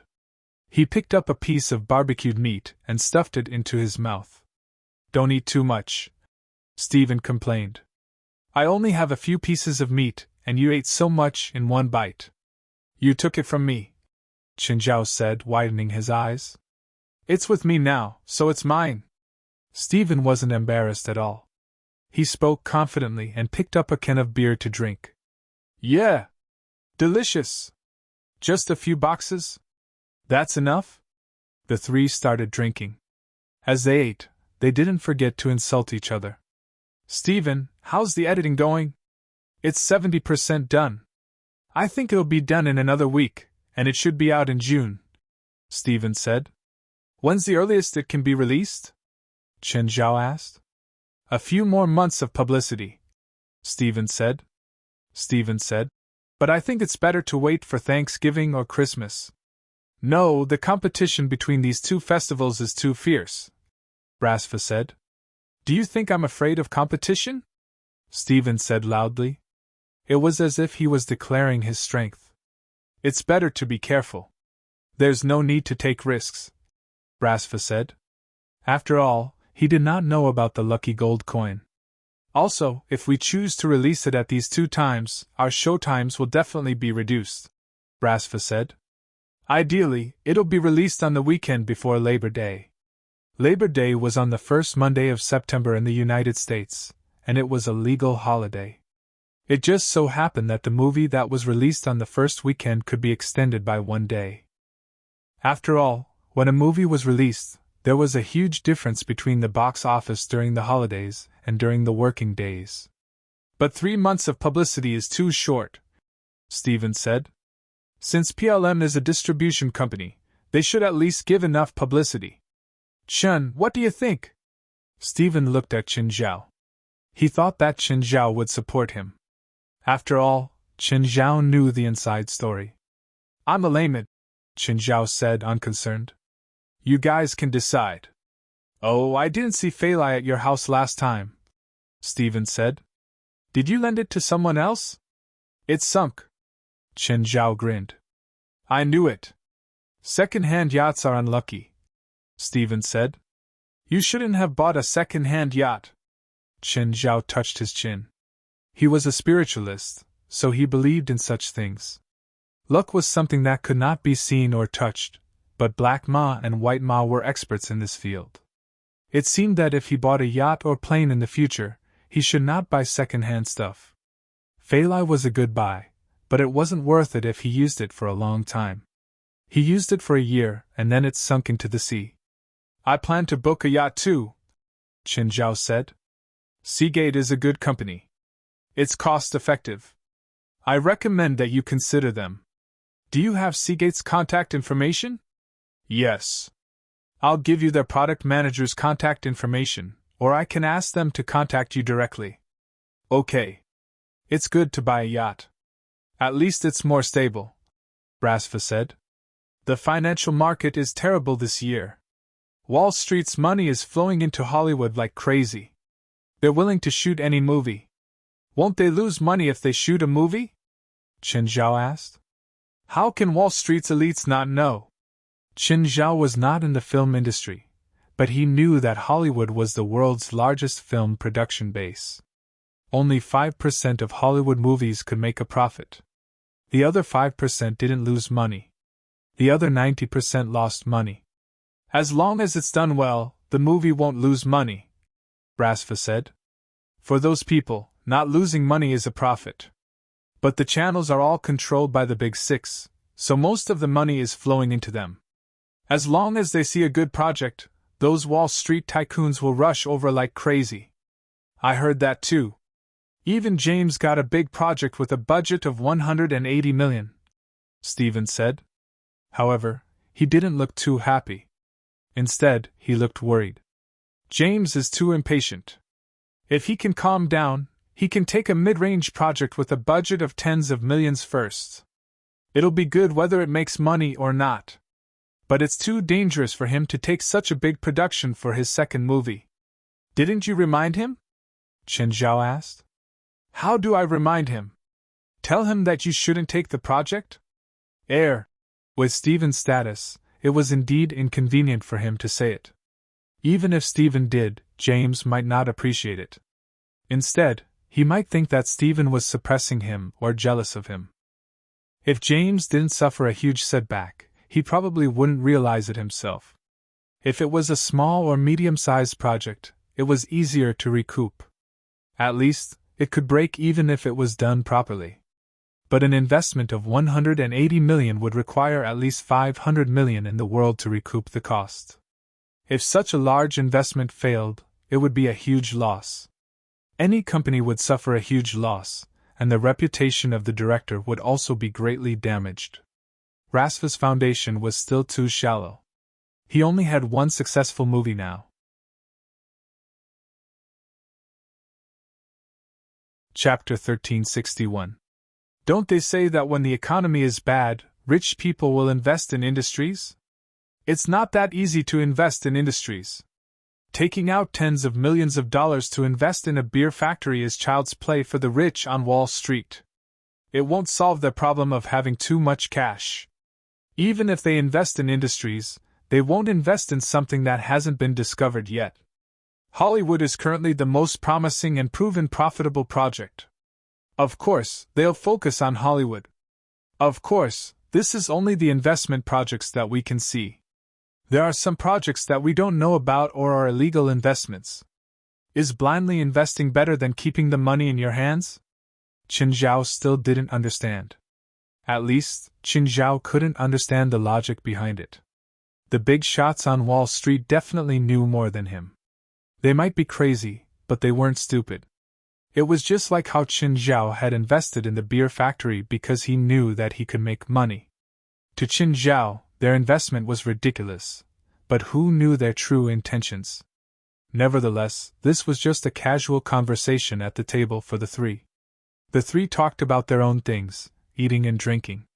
They'd finished half of the 3 cases of beer. Stephen and Rasva were both drunk. They lay on the ground, covered in mud. Qin Zhao sat on the ground and continued drinking.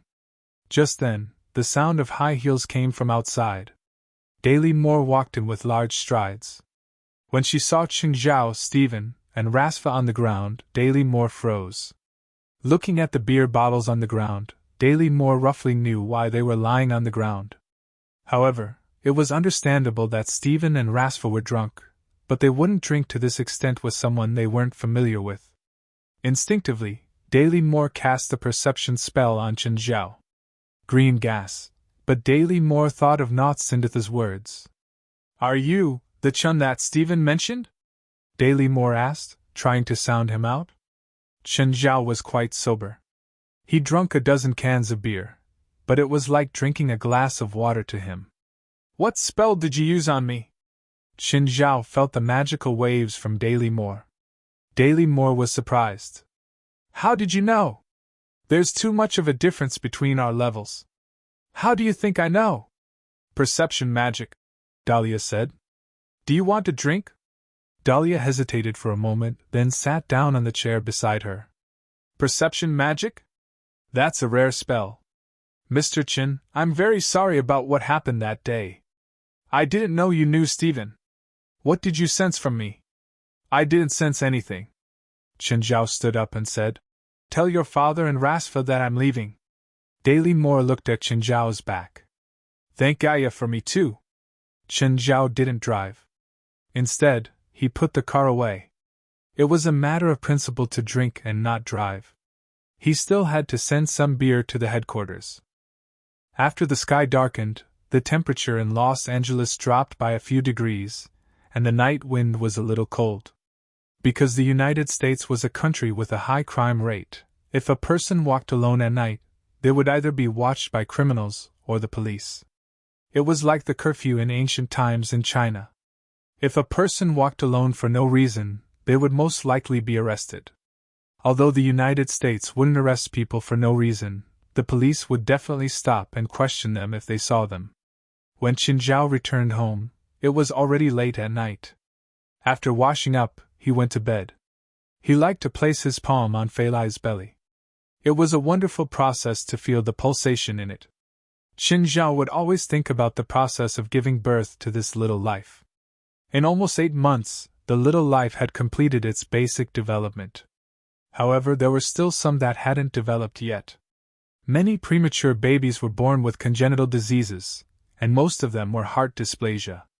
Feeling Qinzhao's palm, Feilai turned her head to look at him. She kissed Qinzhao deeply and then went back to sleep. Qinzhao also fell asleep. In the middle of the night, Qinzhao heard footsteps. Zhilin had woken up again. When Zhilin first came to this house, she would wake up 3 or 4 times a night. Now, she would wake up in the middle of the night not because she was hungry or because she was startled. She was playing with little Nine. Recently, she liked playing with little Nine. Little Zhilin was like a thief. She got up sneakily and clumsily put on her swimsuit. Zhilin thought that she was very secretive. In reality, Qinzhao had always been watching. Sometimes he would sit on the balcony and watch Zhilin play at night. Children's sleep schedule was very messy. They would sleep for a few hours during the day and at night too. Humans work during the day and sleep at night was cultivated through years of habit. They weren't born to work during the day and rest at night. If someone was used to working at night and resting during the day, they might not be as healthy as others. Qinzhao didn't bother to restrict Zhilin and little Nine's relationship. Also, because of little Nine's size, he rarely came out during the day. Right now, Zhilin was sitting on one of little Nine's heads. She used little Nine's body as a slide and slid down the head. Then she rushed into the water. Then there was a burst of laughter. Not long after, the Cerberus and the others also arrived. The Cerberus and the dog had the same temperament. And dogs really like children. The 3 dogs were the same. Usually, when Qinzhao scolded Zhilin, the 3 dogs would also roar at him. This came from their genes. It was their nature to protect. Of course, Qinzhao never worried that they would hurt Zhilin. Only by truly interacting with them could one understand their gentleness. Just then, a flash of light came from the forest.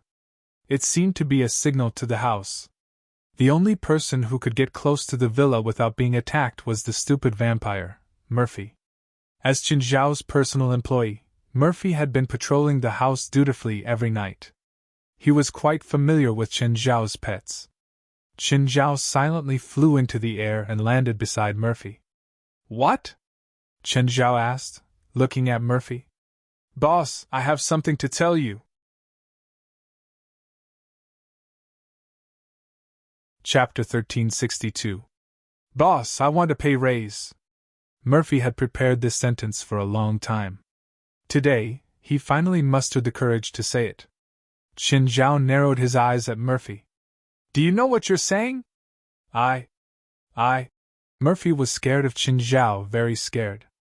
Moreover, he knew that it wasn't easy to find a job with a salary of $10,000 a month.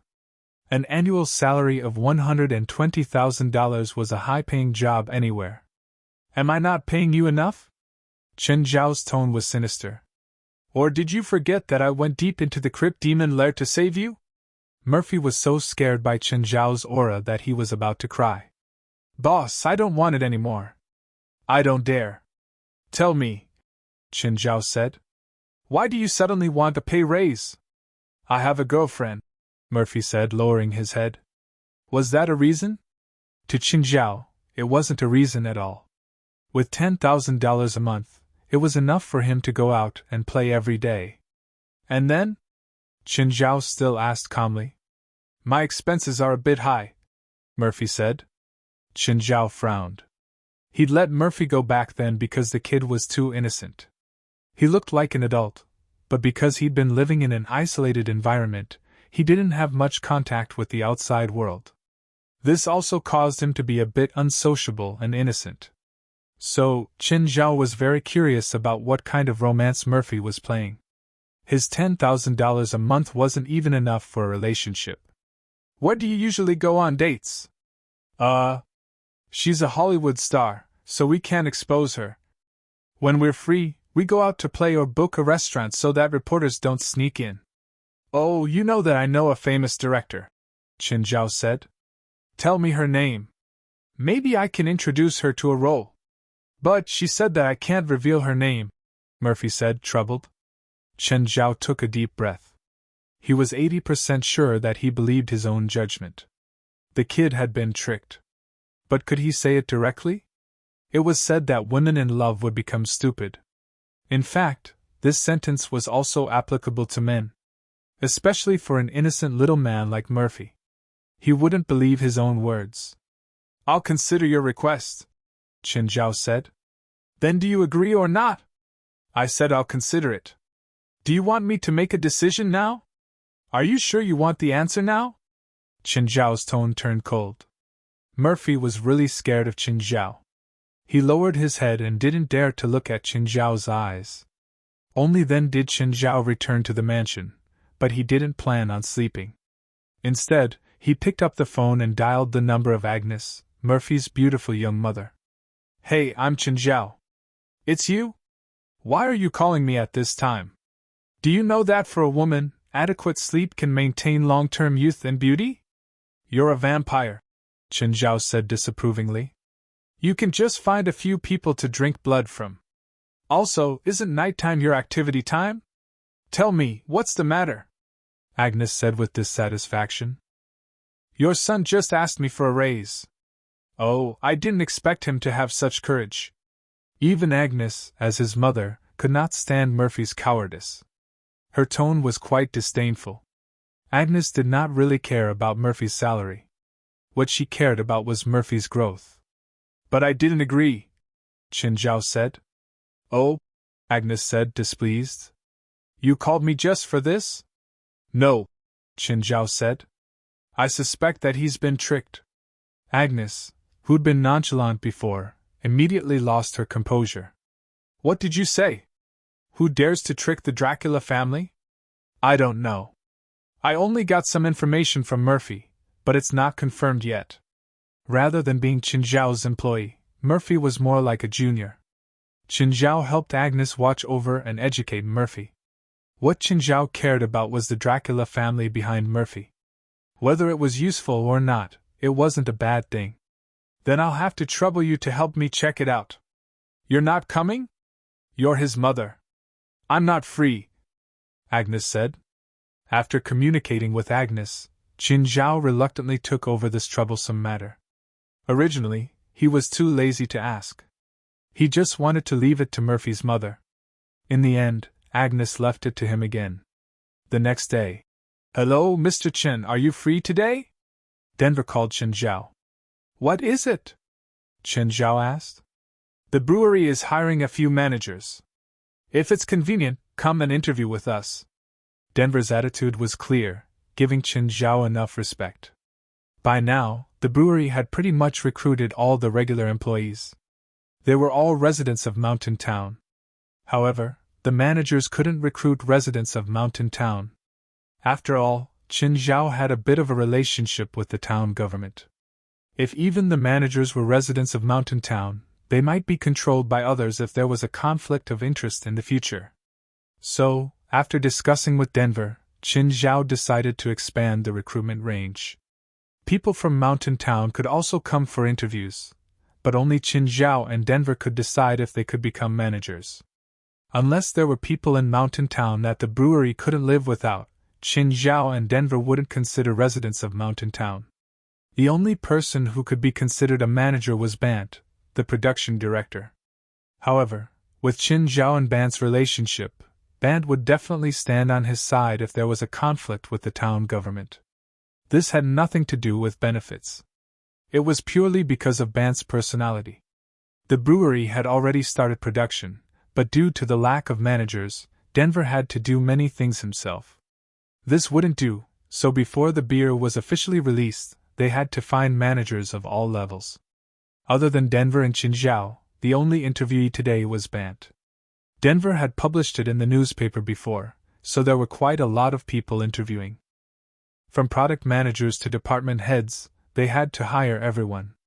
More than 10 people were interviewed in the morning. 2 of them were decided on the spot. The rest had to be considered. The interviews continued in the afternoon. The first person who came in was a slightly chubby man in his 40s. However, the man didn't look very well dressed. His clothes were a bit old. Qinzhao looked at the man. Why did he look so familiar? Where had he seen him before? When the man saw Qinzhao, he froze for a moment. Then he lowered his head.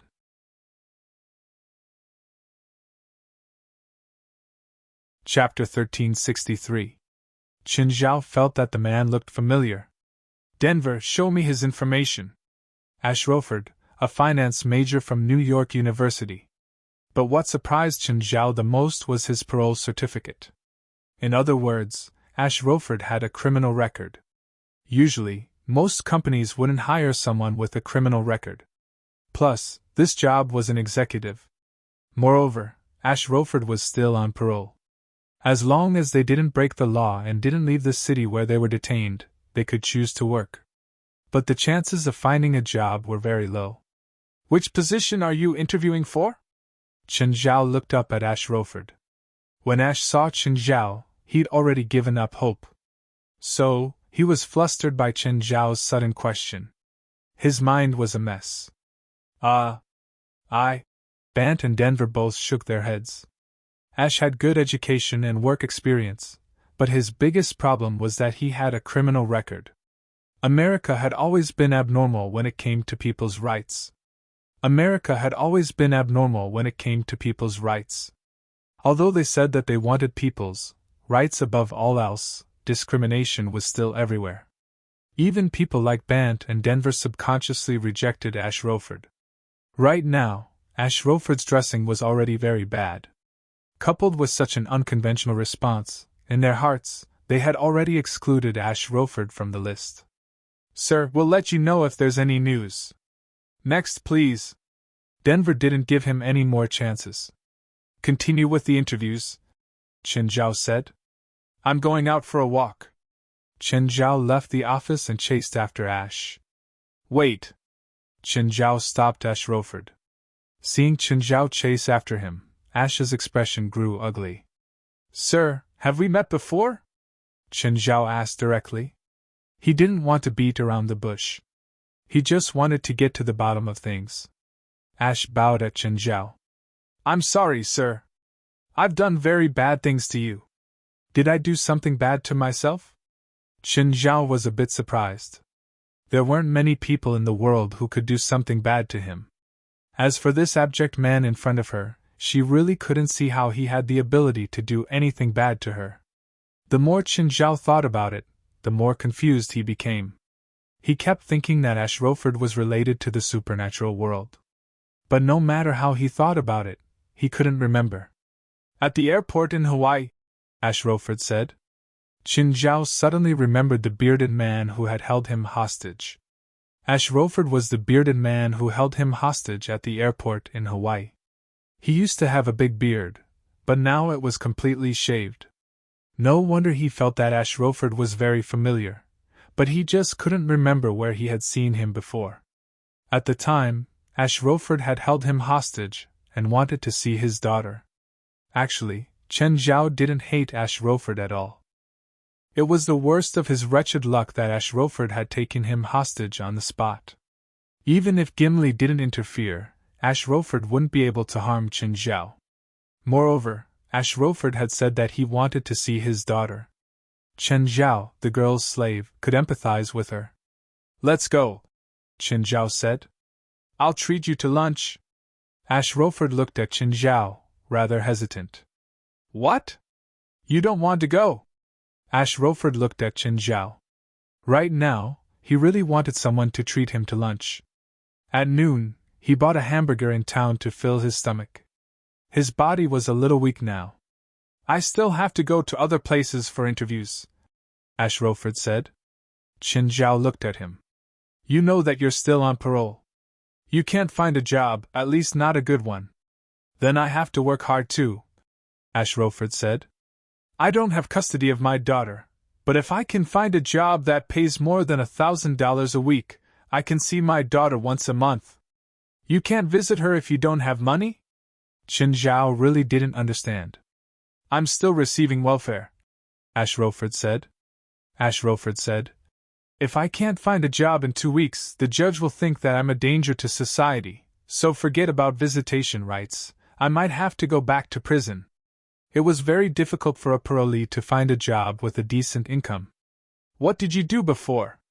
I was a stock analyst 3 years ago, but after I divorced my wife and lost custody of my daughter, I also lost my job. I've been living on welfare. What position are you interviewing for now? Sales manager, Ash Roford said. You have a tracking device on you, right? Chen Zhao asked. Ash Roford pulled up his pants. Chen Zhao saw that he was wearing a tracking device on his ankle. If he moved outside of Los Angeles or even near the border, he might attract surveillance.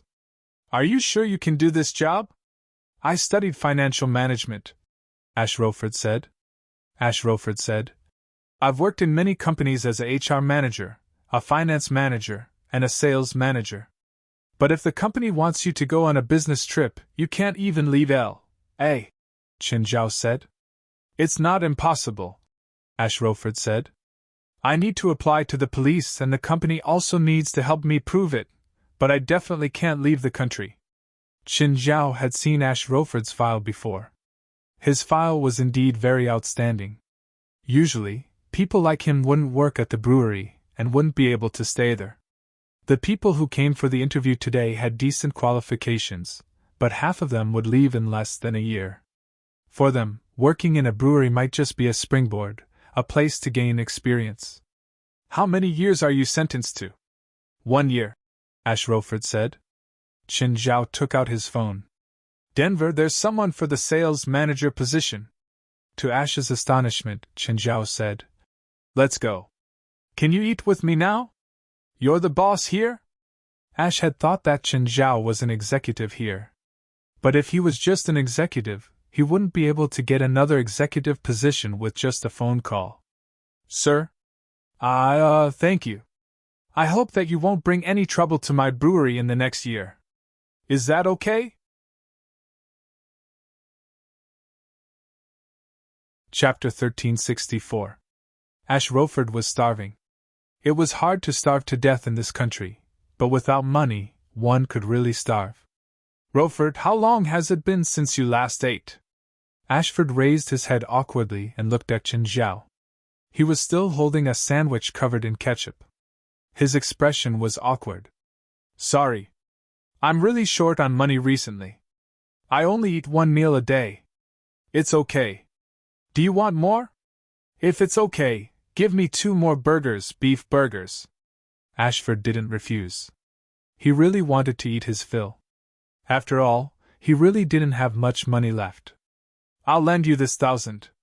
Chen Zhao took out his wallet and tossed it on the table. He could also tell that Ash Rockford was really poor. Chen Zhao waved at the waitress. A waitress walked up. Mr. Chen, what can I do for you? Sandwiches and beef burgers, please. Chen Zhao didn't come to this restaurant often, but he was quite famous in Mountain Town. A quarter of the town worked in his factory. Plus, Chen Zhao and Fei Lai usually drove the eye-catching Porsche 918 when they went out. It was hard for the people in town not to know him. Who didn't know the richest man in Mountain Town? Okay, please wait a moment. The rent in town is cheaper, Chen Zhao said. You can find a place to stay first. Mr. Chen. Don't you blame me for what I did. I'm a father too. Chen Zhao didn't blame Ashford in the first place. Plus, there was nothing wrong with having Ashford work for him. He trusted Denver, but he still needed someone to watch over him. Chen Zhao would never overestimate human nature. Absolute power would only breed absolute corruption. If he couldn't control Denver, who knew if he changed the name of the brewery to Ashford? Legally, this couldn't happen. But there were always people in the world who could find loopholes in the law. It was highly possible that one's business would become someone else's without them knowing. Chen Zhao wasn't an expert in this, so he had to be careful. Just then, his phone rang. Eat first. I need to take a call. Mr. Chen, please help yourself. Chen Zhao walked out of the restaurant and picked up the call.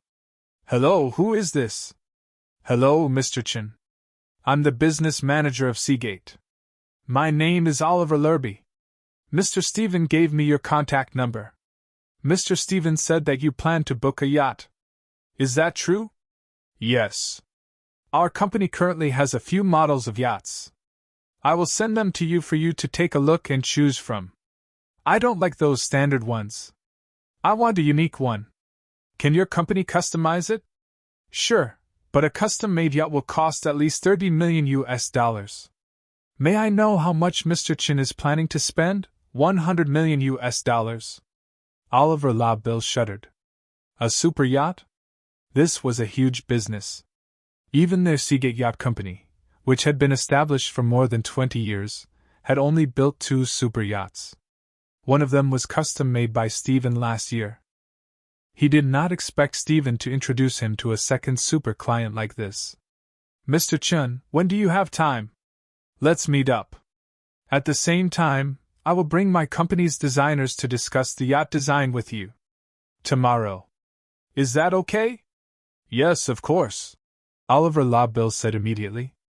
Even if Chen Zhao requested to meet in the middle of the night, he would bring the designers. The next day, Chen Zhao went to the headquarters of Seagate Yacht Company in Los Angeles as promised.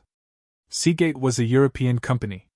Europe was the largest yacht supplier in the world, even stronger than America. It wasn't that their technology was very good, or that their technology was very high. It was because people thought that Europeans could make yachts like works of art with their artistic senses. Of course, Europeans were especially attentive to big yachts and super yachts. Anyone who could afford such a yacht was either rich or respectable. Therefore, yachts were made with the highest quality. Hello, Mr. Chen. I'm Oliver LaBelle. Oliver LaBelle had probably already gotten Chen Zhao's information from Stephen. When Chen Zhao stepped into the company, Oliver LaBelle and a group of designers were already waiting at the door. Europeans were not all arrogant. It depended on who they were dealing with.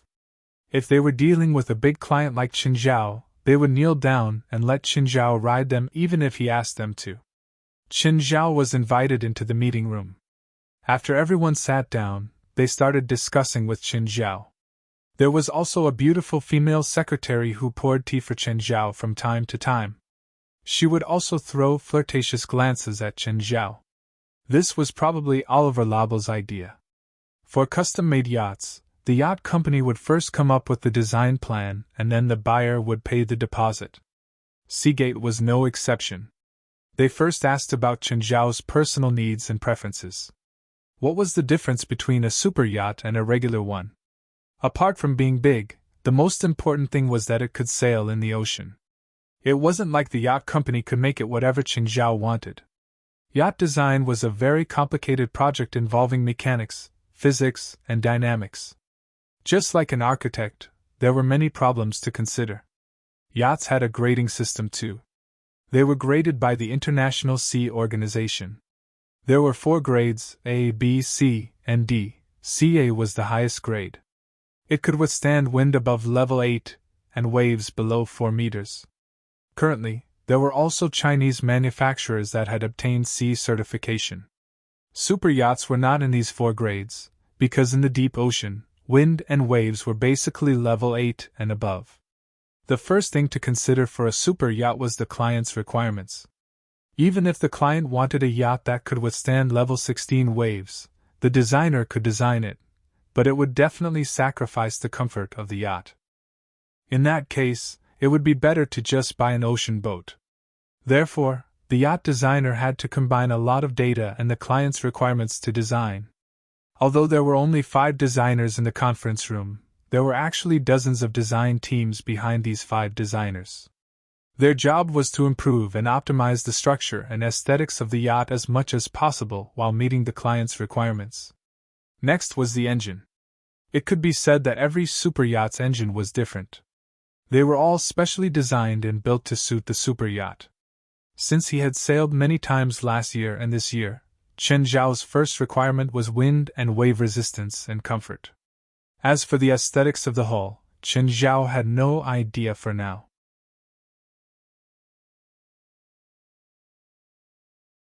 Chapter 1365. After leaving Seagate, Orf Colby personally walked Chen Zhao to the door. Chen Zhao liked Seagate yachts, but if they couldn't come up with a design that satisfied him, he might change companies. Therefore, before signing the contract, Orf Colby had to serve Chen Zhao like a grandson. After leaving Seagate, Chen Zhao picked up his phone and dialed another number. "Hey, Mr. Francis, are you free now?" "Of course. Where should we meet?" "The outdoor cafe on North Street. I'll be there in half an hour." Chen Zhao sat in the outdoor cafe. A while later, a man with messy hair sat before Chen Zhao. "Hi, you're Mr. Chen, right?" "I'm Francis Paco." "Hi, Francis." Chen Zhao shook hands with Francis. "I heard from Rasfa that you have a wide range of businesses, right?" "I do most of them." Francis scratched his already messy hair. There were oil stains on his suit, and he probably hadn't shaved for a few days. Francis seemed to notice Chen Zhao's gaze and grinned. "You think I don't care about my appearance? Are you doubting my abilities?" It seemed that it wasn't his first time in such a situation. He wasn't surprised by Chen Zhao's scrutinizing gaze. Chen Zhao tilted his head. He didn't doubt Francis's abilities, but he had bad breath. "Let's get to the point," Chen Zhao said. "Here's his information. Help me investigate the woman he's been seeing recently. The more detailed, the better. Here's a deposit of $10,000. If you can find something that satisfies me, I'll give you another $20,000. Chen Zhao said, "I have a subordinate. He might have been tricked. Here's his information." "Mr. Chen, you're wrong. My price might not be $30,000. Francis reached for the $10,000 bag. Chen Zhao suddenly pressed down on the bag. "Fine, tell me how much." Francis pulled twice but didn't move the bag. "It depends on the difficulty of the target. If it's a Hollywood star, it's not just $20,000. Since you don't think it's enough, our cooperation ends here. I'll find someone else," Chen Zhao said indifferently. At the same time, he took back the bag with the money. "This coffee is on me. Goodbye." "Don't. Wait." Francis clearly needed money. Seeing how Chen Zhao gave money so easily, he thought that he could put on airs and ask for more. In the end, Chen Zhao didn't fall for it at all. He just turned around and left. Francis hurriedly pulled Chen Zhao back. I was joking. I'm very satisfied with this reward. Not just a Hollywood star. Even if you want me to investigate the person in the White House, I'll do it for you." Chen Zhao nodded. "Oh, then help me investigate the one in the White House." Don't joke around, Mr. Chen. I'll try my best to find out what you want." Francis looked at Chen Zhao seriously. "Then I'll wait for your good news." "That deposit." Chen Zhao took out the money bag again and tossed it before Francis. "Goodbye." Just then, Chen Zhao received another call from Rasfa. "Chen, come to my house for a drink." "Oh, I'm out of beer." "Bring some over." "Fuck, that beer is a trial product. We only made one batch. It'll be a while before it's officially produced. What do you want me to get beer now?" "I don't have any." Chen Zhao had so many friends. 2 boxes for one person, 2 boxes for another person, and a few dozen boxes from the headquarters of the association. They were long gone. Unless Chen Zhao had the beer factory open the production line now, but was that possible? The first batch was to check if there were any problems with the production line, as well as the taste and so on. "Are there only 3 boxes of beer in your trial product?" "No, there are a few hundred boxes. Most of them are used for promotion." "Then bring some more of that meat," Brasva said greedily. "I'm out of that meat too. I still have some octopus fish. Do you want some?" Okay. Octopus is fine too." "Chun, where did you get your supply from?" Rasfa asked, unwilling to give up. I can't tell you. I can't break the rule. Chen Zhao first went home and changed his truck. Then he chose some ingredients. However, the ingredients he chose were the kind that couldn't be seen clearly. For example, octopus.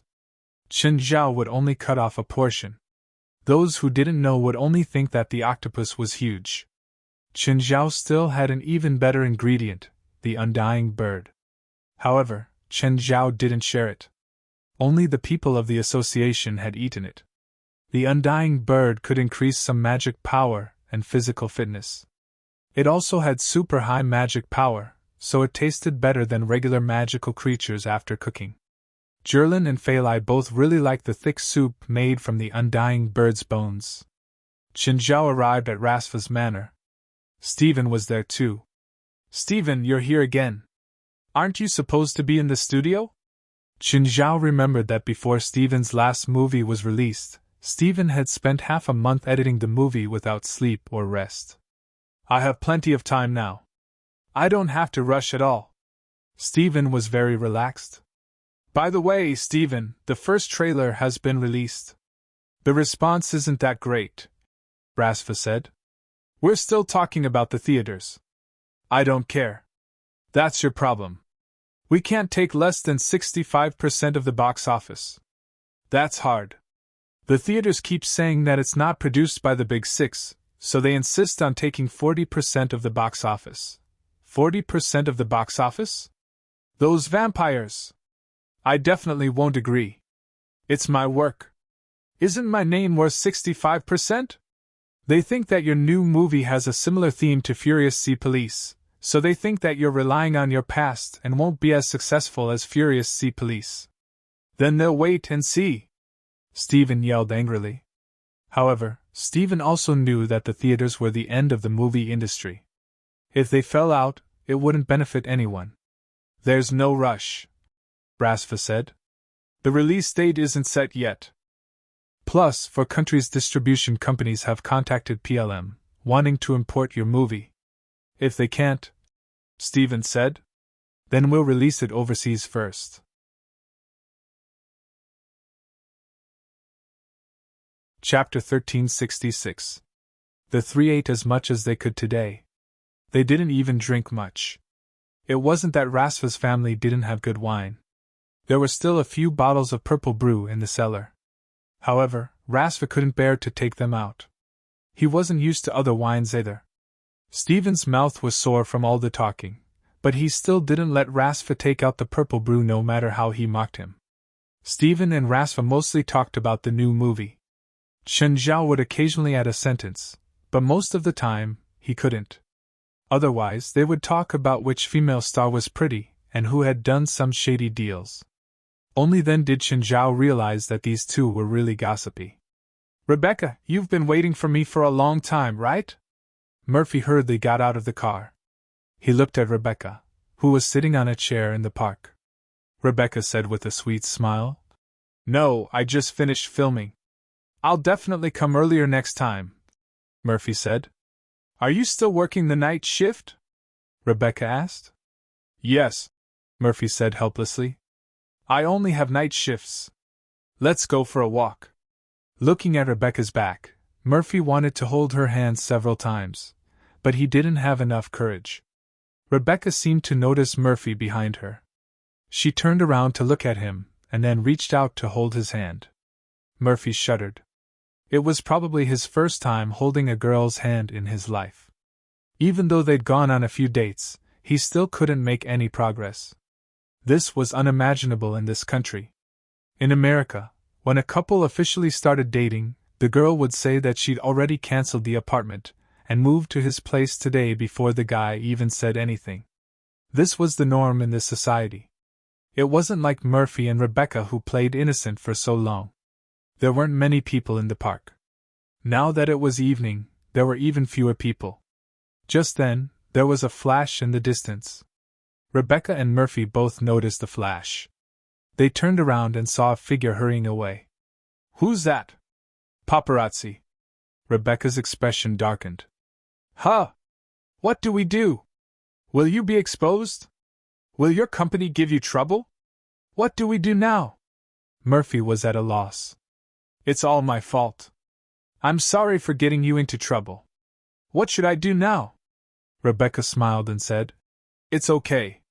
The paparazzi probably didn't get my face, but we can't stay here. Let's go somewhere else. Yes, yes. Murphy nodded repeatedly. Where are we going now? Let's find a restaurant. I haven't finished eating yet. Sorry, it's all my fault for coming too late. But the paparazzi might take pictures of us in a normal restaurant, Rebecca said. Then let's go to a high-class restaurant.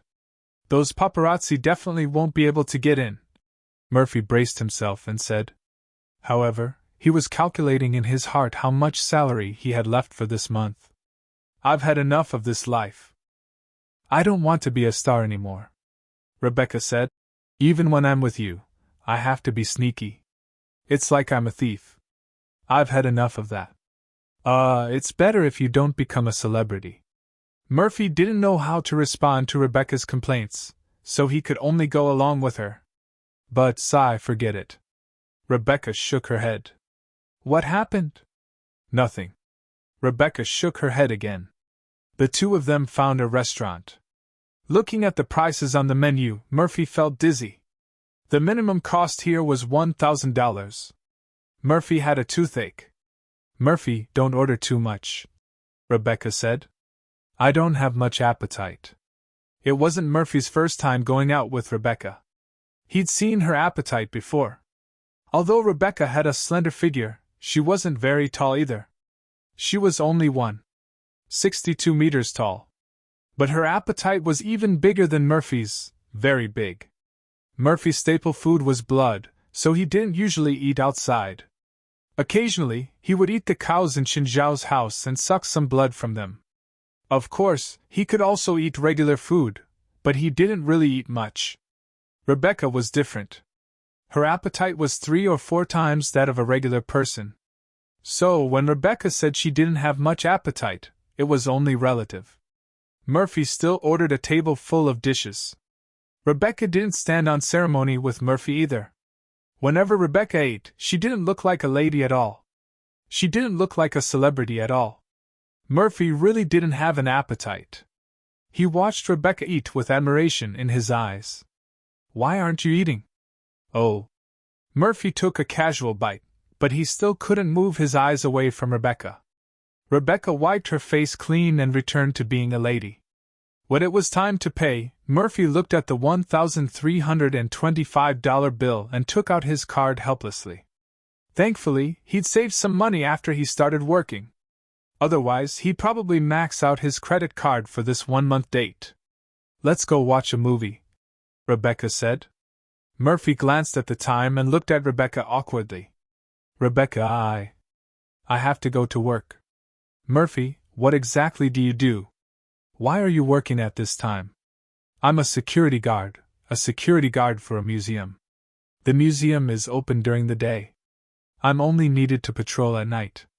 I see. Then be careful. Rebecca held Murphy's right hand. If there's any danger, don't be rash. Okay, got it. Murphy felt that his whole body had softened. Feeling the warmth from Rebecca's hand and the gentle look in her eyes, Lin Sanjia felt a chill down his spine. Murphy didn't know how he got home. After sending Murphy to the car, Rebecca's face immediately darkened. She sensed that someone was watching her. Who was watching her? Rebecca couldn't find anyone who was watching her. Could it be someone Murphy hired? Impossible. That idiot didn't notice at all. Also, who was the person who took pictures of her in the park? Who was investigating her? After Murphy left, Rebecca didn't have to pretend to be a celebrity anymore. She just walked on the street. She wanted to draw out the person who was watching her. Just then, a car stopped next to Rebecca. Rebecca? Rebecca stopped in her tracks and turned her head to look. Asalisa! Rebecca looked at Asalisa in surprise. Why are you here? I should be the one asking you why you're here. Rebecca looked at Asalisa's car. Is this your car? You seem to be rich. Asalisa stared at Rebecca. Are you still doing what you're used to? Hee hee. That's all I can do. Leave Los Angeles. Don't do that in Los Angeles, Asalisa said in a warning tone. Why do you care? Rebecca looked at Asalisa angrily. You have no right to.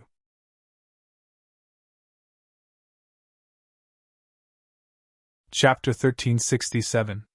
Rebecca put her hands on the door of Asalisa's car. She suddenly grinned viciously.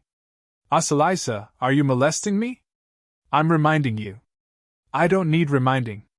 Rebecca looked at Asalisa coldly. Los Angeles isn't your place. Rebecca's hands suddenly tightened, and Asalisa's car door was deformed. Asalisa frowned. You're still as violent as ever.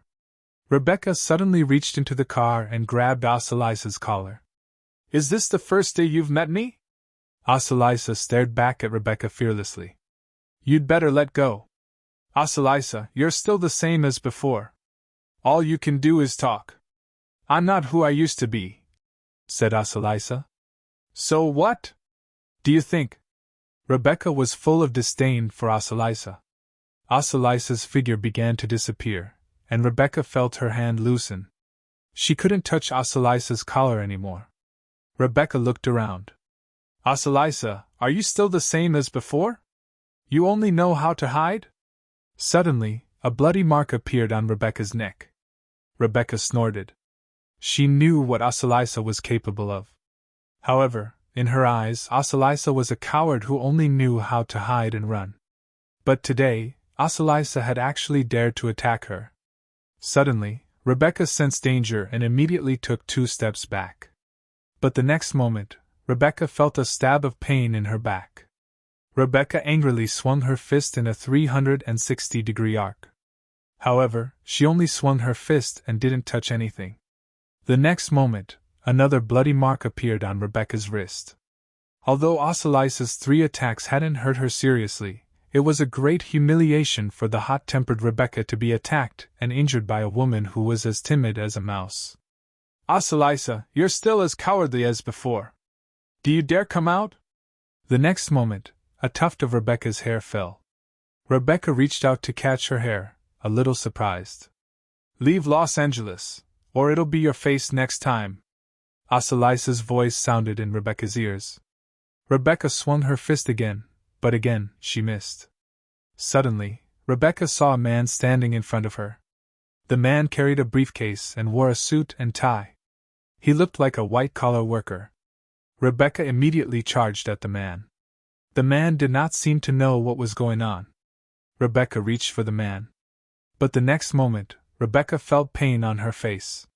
She looked at the man again and took a few steps back. Rebecca was enraged and reached out to grab the man again. Pa! Not only did he fail to catch her, he even received a slap. Rebecca picked up speed and grabbed again. This time, she saw the man's movements clearly. She took a step back and slapped him. She did see it clearly, but the man's movements were too fast. She couldn't keep up at all, and her body couldn't react in time. Pa! Rebecca was slapped again. Covering her face, she stared at the man in shock. This man wasn't an ordinary person either? He was a spiritualist too. Clearly, he was a spiritualist of a completely different element. She used a strength-enhancing spell, while the man used a speed-enhancing spell. She was at a disadvantage in front of him. Rebecca took a few steps back and stared at the man in front of her. This man and Asalisa were probably in cahoots. She couldn't do anything to Asalisa anymore. With this man around, her chances of winning were even lower. Rebecca turned around and left without any hesitation. Seeing that Rebecca had left, Asalisa finally came out of invisibility. Ingalit, why are you here? Asalisa asked. I live nearby and saw you and that woman, Ingalit said. Who's that woman? My sister, Asalisa said. Your sister? She doesn't look like your sister at all. She looks like a lunatic, Ingalit said. She's a lunatic. Asalisa didn't dare tell him about Rebecca's glorious past. If the association knew that such a dangerous person existed in Los Angeles, they would definitely take action or eliminate her. Asalisa had thought that after 10 years, Rebecca might have changed. She didn't expect that Rebecca would still be as violent as before. That made Asalisa even more worried. If Rebecca did anything outrageous in Los Angeles, she probably wouldn't be able to protect her. In fact, if Rebecca were to meet her own leader, she would most likely die. She looks quite violent. You'd better find her quickly and get her out of Los Angeles, said an elite. Asalisa understood what an elite was trying to say. Don't tell the chairman about this, said Asalisa. Okay, I won't tell him. An elite nodded. How about a drink somewhere? Asked Asalisa. Rebecca touched the wound on her neck. It had completely healed. That was the benefit of strengthening spells. She had super self-healing abilities. However, running into Asalisa here didn't make Rebecca feel very happy. She hadn't seen Asalisa for 10 years. Asalisa, who only knew how to hide and run in the past, didn't run anymore but attacked her. Rebecca didn't expect that. His weak sister had actually undergone such a change. Also, she knew how to use her spells better than before. Could she really change so much in 10 years? Rebecca and Asalisa weren't real sisters. Their parents formed a new family, and they became sisters too. But a car accident took their mother's life, and their father's personality changed drastically. He drank, abused, and even tried to rape Asalisa. That was the first time Rebecca killed someone. Their father. They found the secret of magic in their mother's belongings, and Asalisa was the first to awaken. At the time, they didn't understand what the Night of Awakening was, but Rebecca had protected Asalisa through that horrible night without any magic. When Rebecca awakened, she also relied on her own strength to get through it. From then on, they relied on their magic and began a life of theft and robbery. Unlike the gentle and timid Asalisa, Rebecca was a thug and a murderer. As long as it was for money, she would stop at nothing, even murder.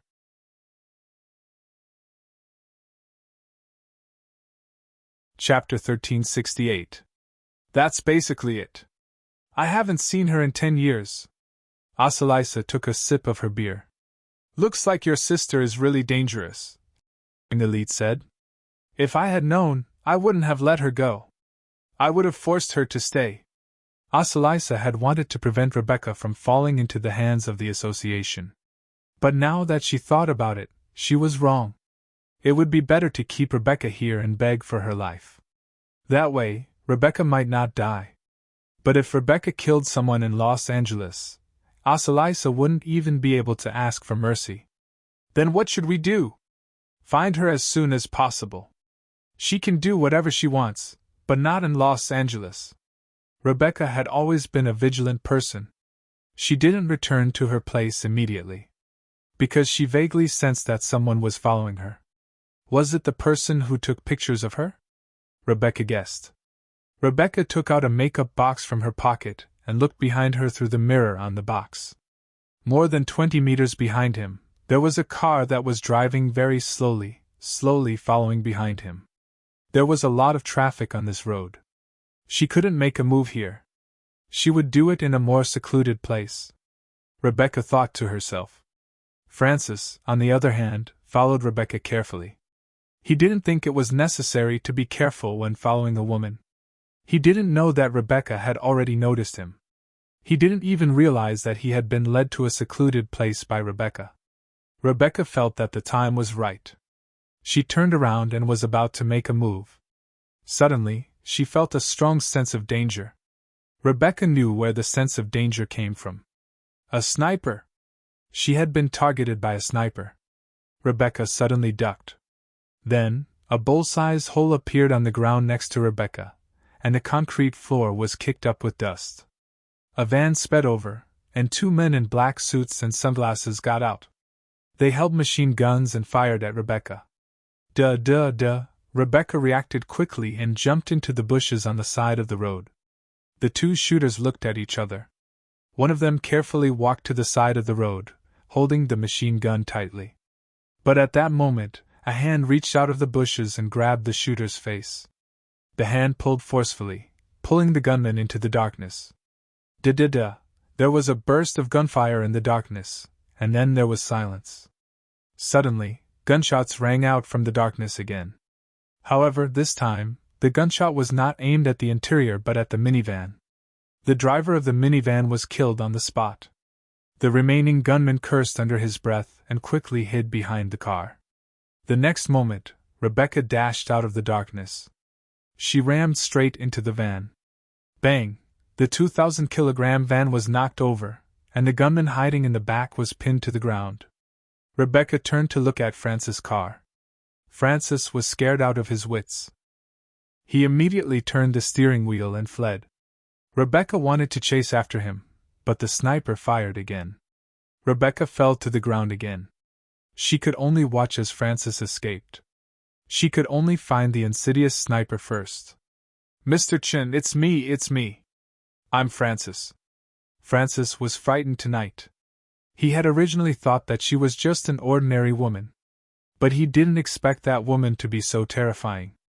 As a private detective, he had met all kinds of people. Even black. But he had never seen a real gunfight. It was too scary. How did the woman knock over the minivan? Did he see it wrong? Francis was still in a state of confusion. "Oh, Mr. Francis, did you finish the investigation so quickly?" "Investigate what?" "That woman is a killer. I saw her fighting with people on the road. She even killed 2 people. Killer? Chen Zhao was surprised. Was the business of killers so widespread now? They were even in the business of deceiving people? As far as Chen Zhao knew, professional killers made much more than scammers. Was a small fry like Murphy really worth a professional killer putting down his identity to seduce? Francis spoke incoherently, and his words were contradictory. Chen Zhao could feel that Francis was really scared. "Continue investigating that woman for me," Chen Zhao said. No way. That woman is too dangerous," Francis shouted. "You took my money," Chen Zhao said. "I don't care. Anyway, I won't take this investigation again. Your $10,000 is my compensation." Francis decided to go back on his word. "Mr. Francis, you're afraid of that female killer. Do you think I'm easier to bully than her?" Chen Zhao didn't care how Francis felt. Since Francis had taken his money, he had to work for him. This was the rule. "I don't want to talk about this anymore." "That's it." Francis hung up. Chen Zhao looked at the phone and turned to Fei Lai. "Fei Lai, I'm going out for a while. It's so late. Do you still have clients?" "Murphy met a female scammer. I found a private detective to investigate her, but he took my money and stood me up." "Then you should teach him a lesson," Fei Lai said, unconcerned. Francis was feeling uneasy at the moment. He didn't take Chen Zhao's threat seriously. Someone who could find a private detective like him to investigate probably didn't have any connections. At least, that was what he thought. What he really cared about was that woman, that terrifying woman. Would she find him? The more he thought about it, the more uneasy he felt. No, he couldn't stay here. Francis decided to leave Los Angeles first. Francis hurriedly packed his luggage. But when he walked out of his house, he saw Chen Zhao standing beside his car. Francis gathered his courage and walked up. "Why are you here?" Bang! Suddenly a streak of blood appeared on Francis' cheek.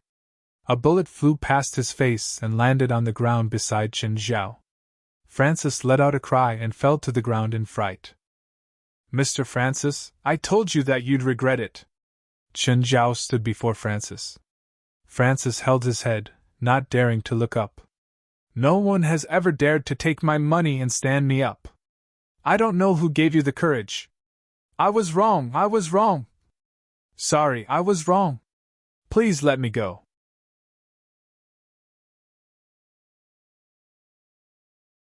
Chapter 1369.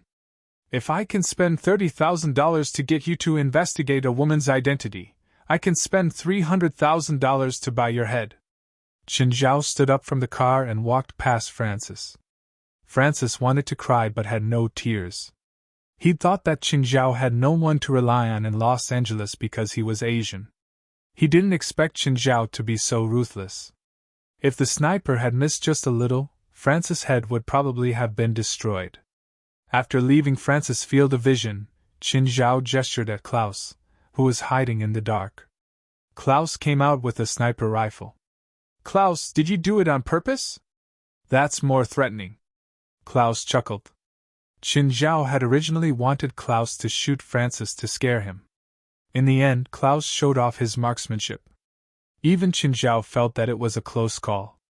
By the way, President, I need to take some time off, Klaus said. Huh? What for?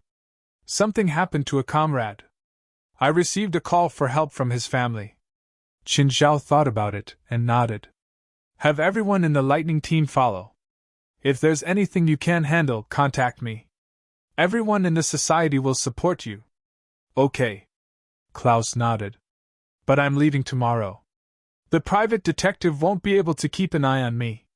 It's fine, just a small problem, Qin Zhao said indifferently. Where are you going? Let me tell you first in case I can't find you.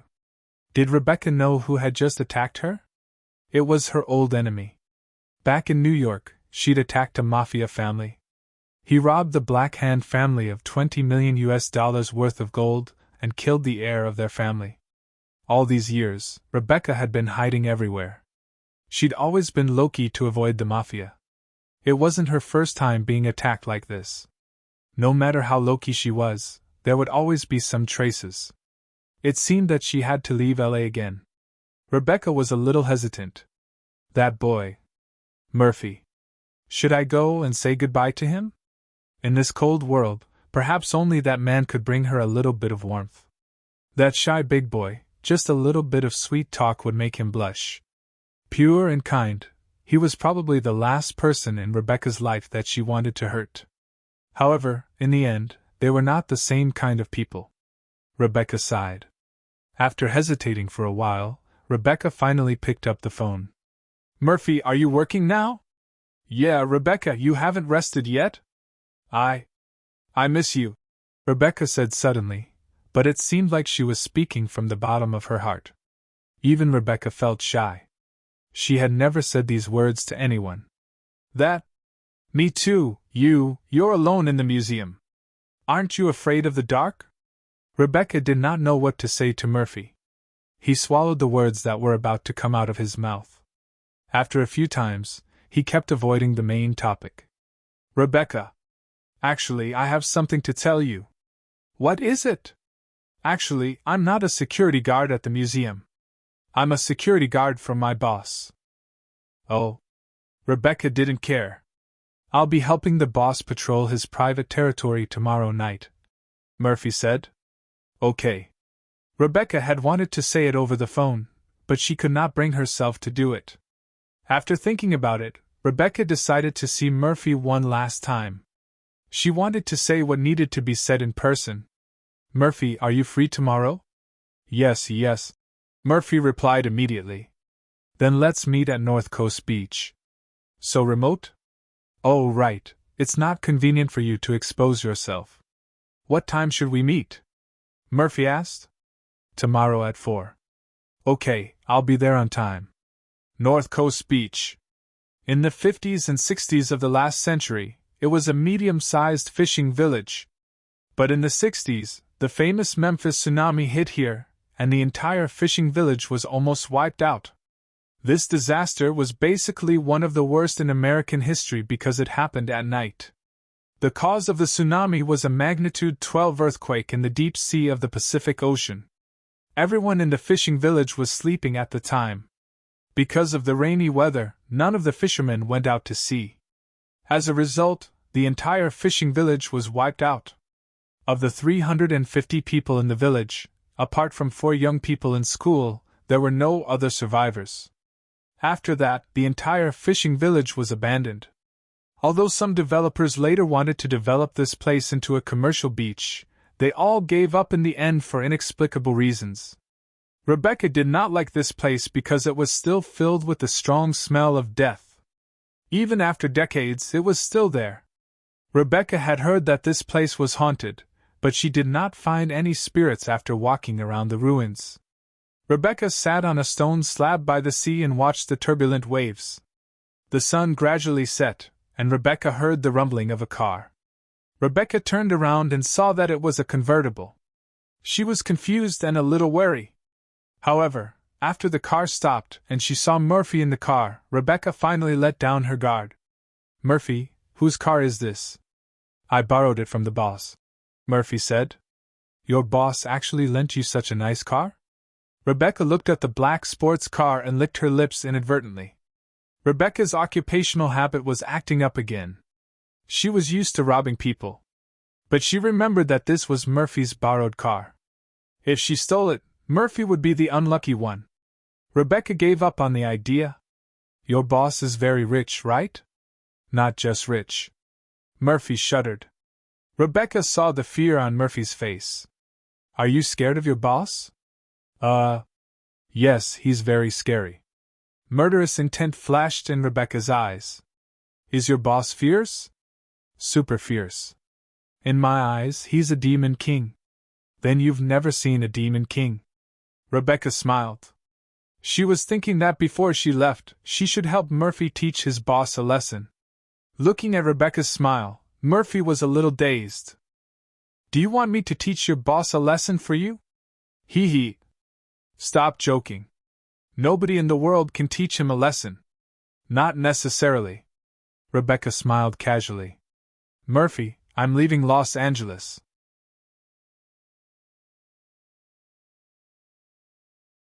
Chapter 1370.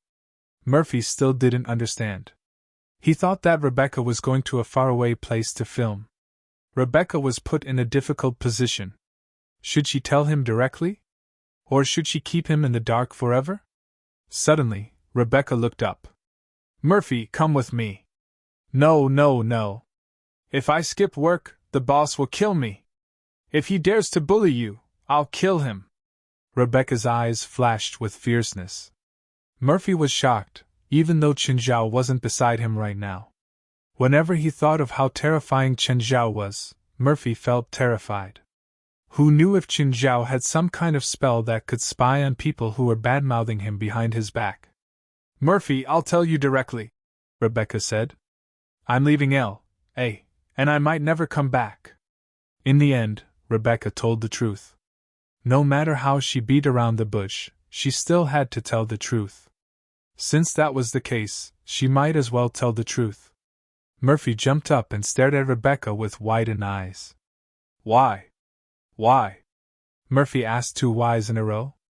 Murphy felt as if his heart had been pulled hard, and his heart ached terribly. This was Murphy's first relationship. He never thought that it would end like this. "Murphy, come with me. Let's leave here together."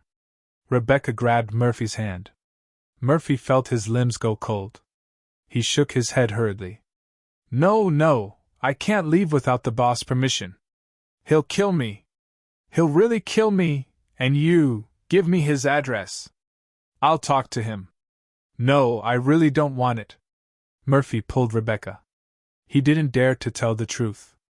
Back then, he'd almost been killed because he'd found out Chen Zhao's secret. He didn't want Rebecca to be in danger too. "I don't understand. What are you afraid of?" Rebecca was angry at Murphy's cowardice. Suddenly, Rebecca's arm was hammered, and a flower of blood bloomed. Then there was a gunshot. Rebecca reacted quickly and immediately pulled Murphy to the ground. "Rebecca! What's going on? You're wound." "Shut up." Rebecca was very upset. She crouched on the ground and looked around. Bang! The ground around Rebecca and Murphy kicked up gravel. The shot missed. It wasn't the original sniper who fired the shot, but someone else. Rebecca had to focus and observe the sniper's position. But before they could find the sniper, they saw several gunmen from the Black Hand coming through the ruins. Not just that. There are still people in the bushes behind us. There were more gunmen. Snipers. 1, 2. So far, only 2 had been found. Rebecca had a bad feeling about this. "Get in the car! Let's get out of here!" Rebecca shouted. "I'll hold them off." Murphy was so frightened that he hugged his head and curled up on the ground. Rebecca, on the other hand, disappeared into the bushes. Then, gunshots came one after another from the ruins. If Murphy's mother knew that Dracula's son was such a coward, he wondered if she would be so angry that she would rush over and strangle him to death. He let the woman he liked charge into the fray while he lay on the ground like an ostrich. But it couldn't be helped. Murphy had too little experience. The only time was in the crypt demon lair. But it wasn't him who attacked. It was Qin Zhao who arrived. Murphy suddenly thought that he could ask Qin Zhao for help.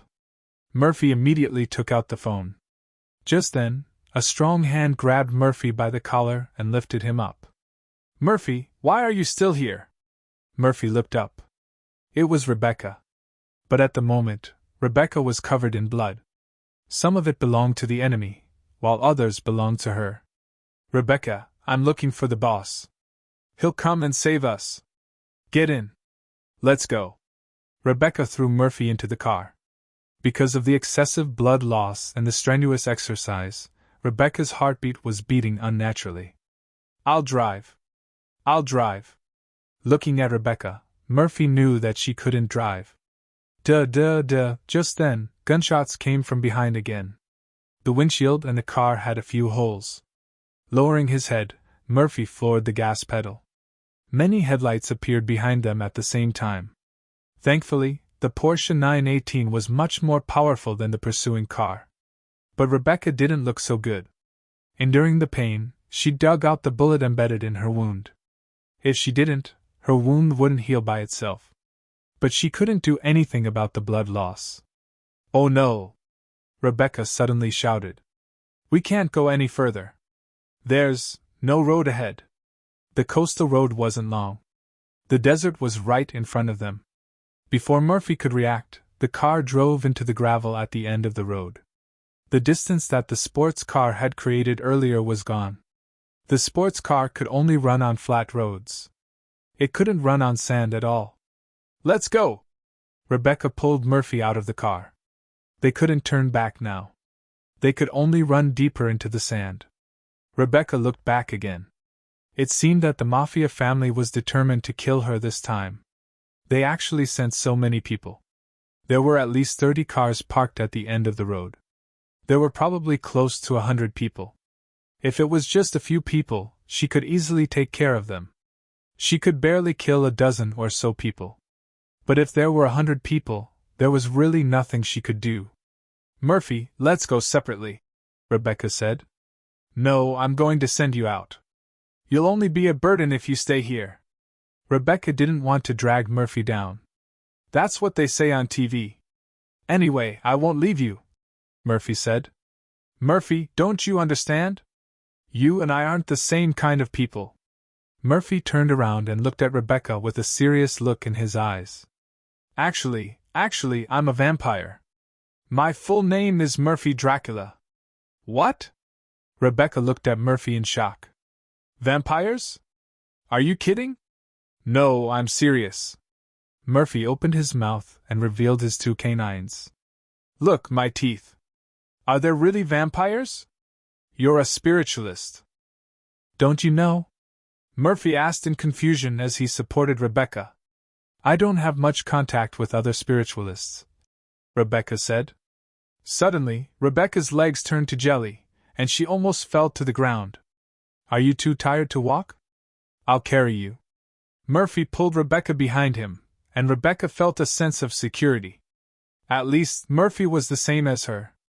Do vampires have any special abilities? For example, turning into bats or flying?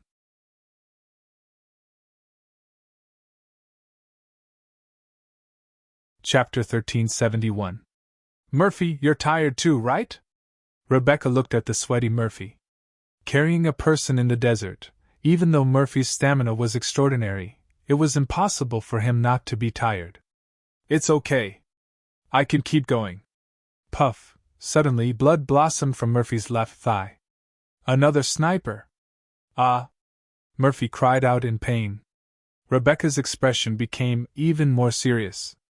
She pressed Murphy's body onto the ground. She could already see the Mafia approaching from afar.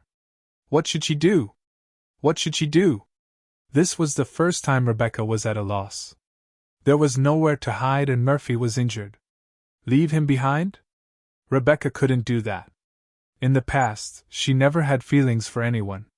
But once she did, she would do anything without caring about her own safety. In the end, this battle ended with her loss. This was because she could no longer kill people without any worries like she did in the past. Even if she couldn't kill people, she could run if she couldn't win. Mr. Chin, I'm at the end of the North Coast Beach Road. Francis looked at the figure in the sand. Once he was discovered, he would immediately turn around and run. Your man and the female assassin are in danger. Francis told him everything he had seen. He was very nervous. These people were all mafia. He could tell from their clothes and behavior. In America, the mafia was undoubtedly the last person to mess with. Suddenly, the car shook violently. Francis's head hit the steering wheel. Then the airbag popped out and bounced Francis back. In a daze, Francis felt himself being dragged out of the car. Then, a stinky liquid was poured on his face. Francis woke up. Black suit, white gloves, gentleman's hat. Francis shuddered. I noticed someone was following us. Is it that woman's accomplice? Hey, who are you? Francis couldn't care about the pain anymore. He quickly covered his head. Don't kill me. Don't kill me. I'm a reporter. Reporter? The gang leader frowned. He was an enforcer of the mafia. He worked directly for the leader and only listened to the leader's orders. Although they themselves were lawbreakers, they still called themselves law enforcers. Usually, if there were any enemies or traitors in the family, the enforcers would lead a team to deal with them. The organizational structure of the party was mostly based on the structure of the family, and the patriarch was the supreme existence. Of course, there were also mafia bosses who were bosses or fathers. The second was the advisor, who could be considered as the personal assistant of the patriarch and had great authority. Then there was the secondary patriarch, which was usually held by the patriarch's brother or wife. Next were the commanders and soldiers. One of the subordinates moved closer to the law enforcer. I found a camera in his car. I checked the contents. He seems to be following that woman. The enforcer picked up the camera and checked the content inside. Why are you following that woman? Someone hired me. Francis didn't plan on helping him hide it now. Since he was about to lose his life, there was no point in hiding anymore. Moreover, he was forced to do this job. Francis forced himself to calm down and said, I'm not following the woman. I'm following the man. I know nothing about you, and I won't tell anyone about this. Right now, he only hoped that Qinzhao's reinforcements would arrive soon. Otherwise, these vicious mafias wouldn't let him live at all. You're lying. The enforcer suddenly grabbed Francis' collar in anger. No. I didn't. I really didn't. Francis cried out hurriedly. Actually, the enforcer was just bluffing Francis. Just then, the people in the desert came out, dragging Rebecca and Murphy out. Both of them were thrown in front of Francis. Seeing Rebecca, the enforcer went up and kicked her hard. This woman had brought him too much trouble. She'd also caused him too many casualties. Rebecca was covered in cuts and bruises. It was a tragic sight. Tell me, who is he? The enforcer asked, pointing at Francis. Rebecca saw Francis on the ground, who was connected to her in the same situation. I don't know him. In fact, Rebecca really didn't know Francis. She was even more confused. She didn't understand what these mafias meant. Why is he following and filming you? Rebecca suddenly remembered that someone had been following and filming her yesterday. So it was this man. But Rebecca really didn't understand. Boss, what should we do with this woman? Wait, I'll call the chief, the enforcer said. Of course, he wanted to kill Rebecca right now. He knew how dangerous this woman was. If she was transported to New York, it would be very troublesome. Who knew if something would happen to her on the way? Before this, there had been many records of her being captured. But every time, she found an opportunity and escaped. After so many years, almost 100 people had died in her hands. To be honest, even as a mafias, he felt how terrifying this woman was. Hey, Chief, we caught that woman. I'm asking you how to deal with her. Kill her. I'm tired of this long and trivial hunting. I don't want any more accidents this time. Yes, I understand. The enforcer finally smiled. After the enforcer hung up the phone, he pulled out a cold pistol from behind his back, walked in front of Rebecca, and pointed it at her head. Rebecca had completely lost all hope. This time, she couldn't fight back. She didn't have any chance. These gangsters had learned to be more obedient after fighting with her over and over again. They didn't give her any chance at all. No. Don't hurt Rebecca. If you want to kill someone, kill me. Murphy struggled and tried to rush over to save Rebecca. Bang! Blood blossomed on Murphy's chest. When Rebecca saw Murphy on the ground, she struggled to get up as well. But the two mafias behind her hit the back of Rebecca's head with their gun butts. Rebecca fell to the ground, and the enforcer pointed his gun at Rebecca's head. Do you have any last words? Rebecca looked at Murphy in pain. Murphy, I'm sorry. Looking at Rebecca weakly, Murphy smiled miserably. The boss will come to save us. He will. Don't be afraid. The boss will come.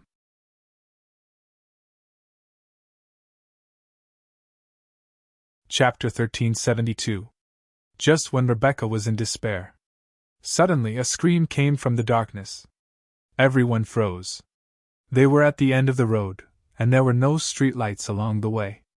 Clouds covered the moon tonight, so there was no natural light. Their only source of light was the headlights. Everything was dark except for a dozen cars. But the scream came too suddenly. This sound was more like someone playing a prank. But except for Rebecca, Francis, and Murphy, everyone else was black. They were a bunch of people who didn't know humor. Obviously, this wasn't a joke. Or, it wasn't a prank at all. What happened?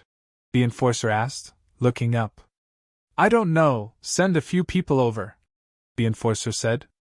As soon as they entered the darkness, intense gunshots and screams came.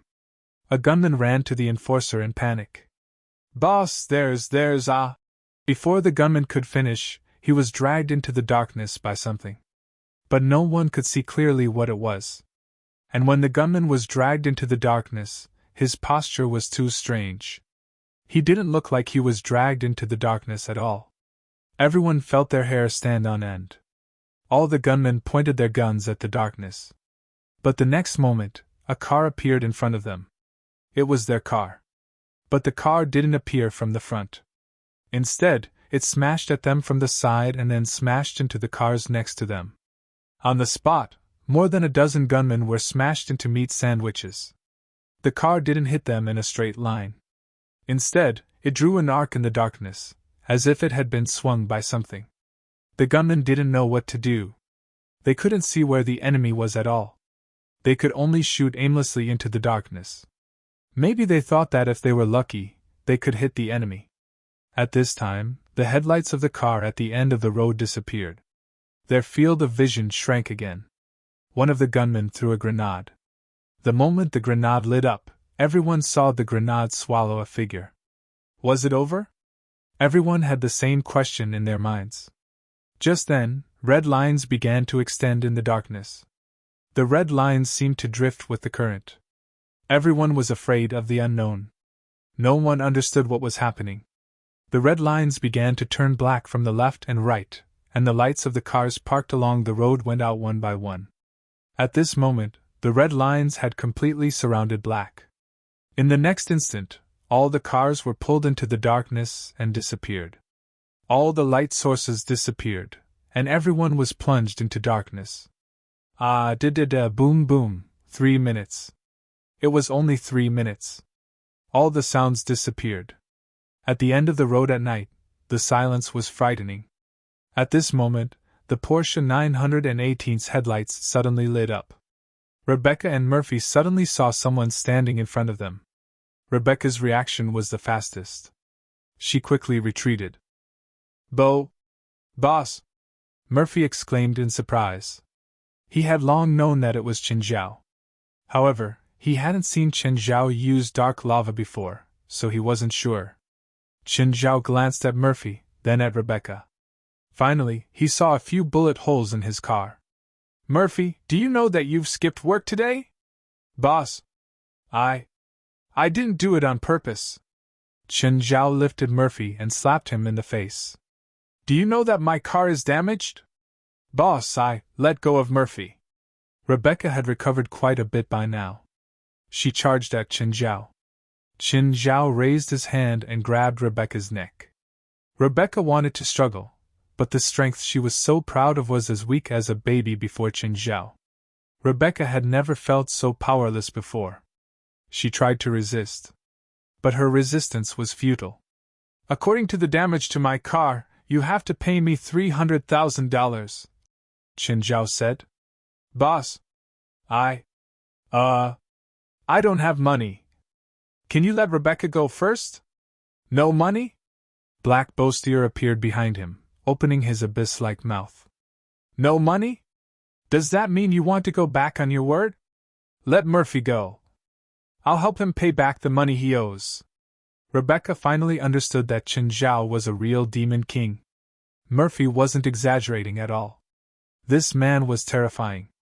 More than 100 gangsters had died in his hands just like that. Even their corpses couldn't be found. "Do you have money?" "I don't." "Give me 3 months. I promise I'll pay you back," Rebecca said. Rebecca felt that even if she had to steal or rob, she would find a way to pay for Murphy. It might be possible to get $300,000 in 3 months. "Ha!" Chen Zhao sneered. "Do you think I have the patience to wait for 3 months? Boss, don't joke around." Murphy was really scared. He knew Chen Zhao's temper. Chen Zhao was always moody. Chen Zhao casually tossed Murphy and Rebecca onto the ground. He turned to look at Francis, who was stunned, and threw a stack of money in front of Francis. "Do you know what to say and what not to say?" Francis swallowed. Looking at the stack of money again, he nodded hurriedly. I know. I'll watch my mouth. It's okay if you can't. I'll shut your mouth forever, so don't give me a chance to make you shut up." "Got it." Francis grabbed the money on the ground and stuffed it into his pocket. "You're still here?" Francis stared at the night sky. You want me to walk back? What else? I'll take you. But L.A. is dozens of kilometers away. I can probably walk to L.A. at dawn." Francis lowered his head helplessly. Just then, a jackal howled in the night sky. There really were jackals in the desert. Francis was so scared that he almost peed his pants. "Mr. Chen, can I go with you? Why should I bring you along?" Chen Zhao looked at Francis. Francis took out the money. "How about I pay you back?" "I don't need money." Francis was about to cry. "Tell me what you need me to do." "How about this? I don't need you to do anything. If I need you in the future, just be smart."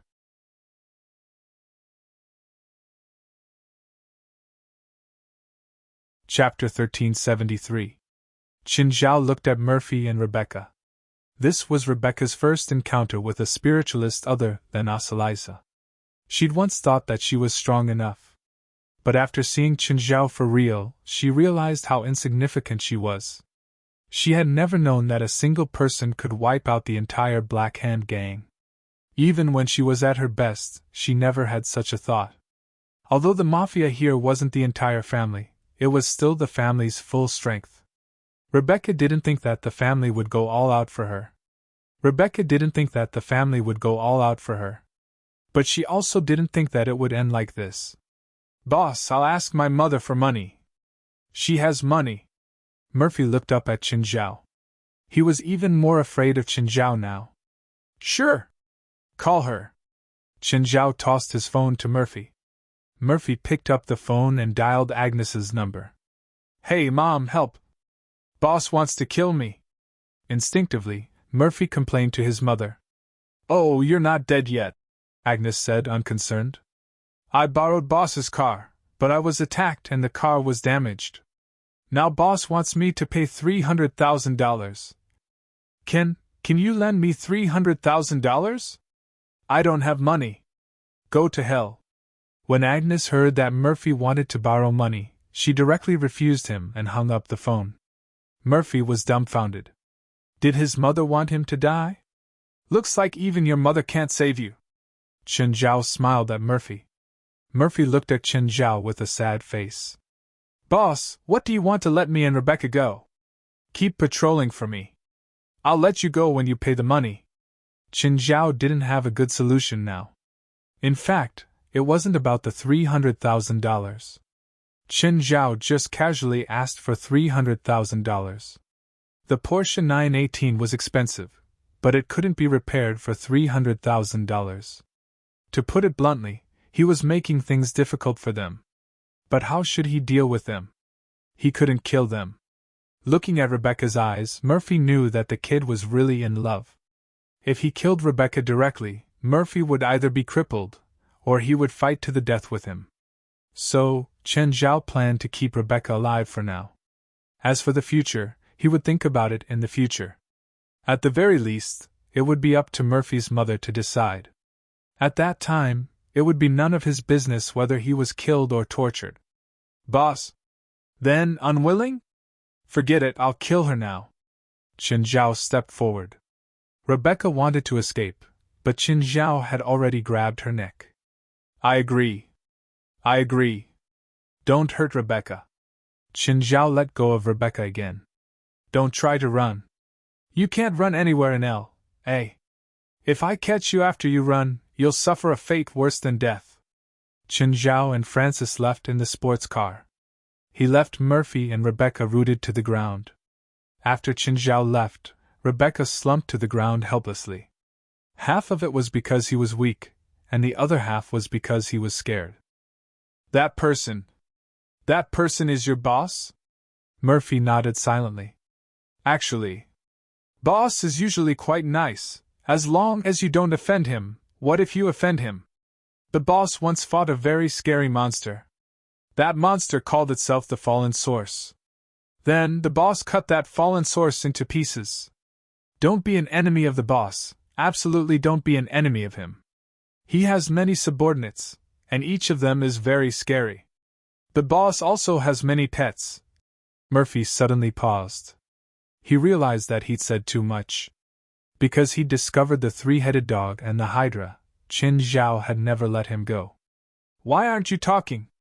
Boss's pets can actually turn into monsters. Like that huge black beast just now. Rebecca pointed at Bastille. That's not Boss's pet. I think that guy's called Bastille. I think he used to be Boss's enemy too. Then Boss skinned him and controlled him. Rebecca shuddered. This guy was quite brutal. Last time in San Diego, the local gang offended Miss Fei Lai, Boss's girlfriend. Then Boss chopped off the hands and feet of the gang's hundreds of members. Rebecca vaguely remembered this incident. It had been too big of a deal.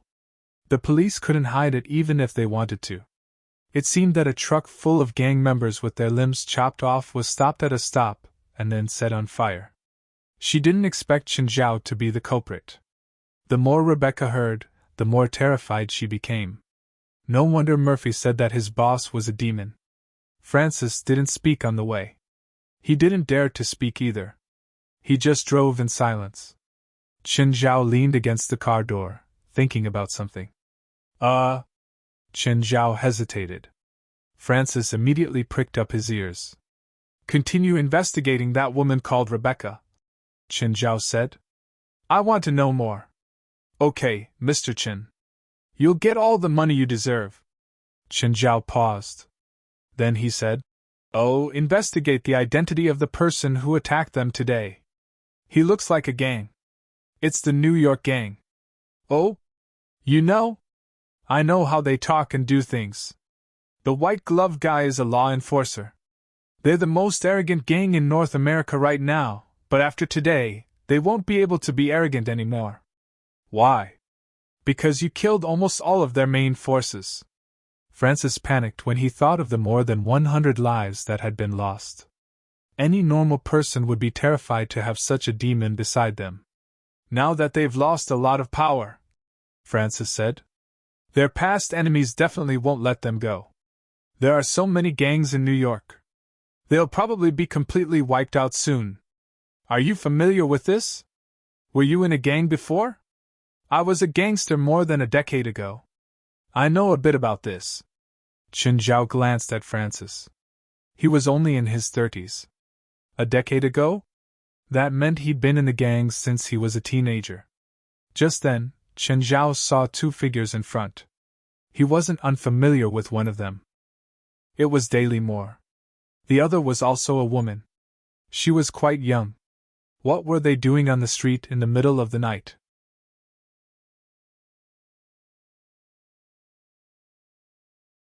Chapter 1374. Dahlia Moore and Navat's singer stopped. They saw Qin Zhao and Francis in the car. Mr. Qin, why are you here? I should be the one asking you. Why are you here? I have something to do, Daly Moore said. The cemetery is up ahead, Qin Zhao said. It's not safe there. If you keep going there, you better be careful. With that, Qin Zhao told Francis to drive. Knotts glanced at the car's taillights and asked, Daly Moore, you know him? He's my dad's friend. From his tone, he seems to be from the spiritual world too? Yes, I became a witch because of him. He looks so weak, Knotts said. I can't sense any threat from him. Didn't you say that he's either ridiculously powerful or knows how to hide his aura?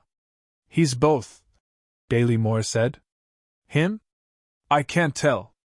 My senses are much stronger than yours, but I can't sense anything special about him.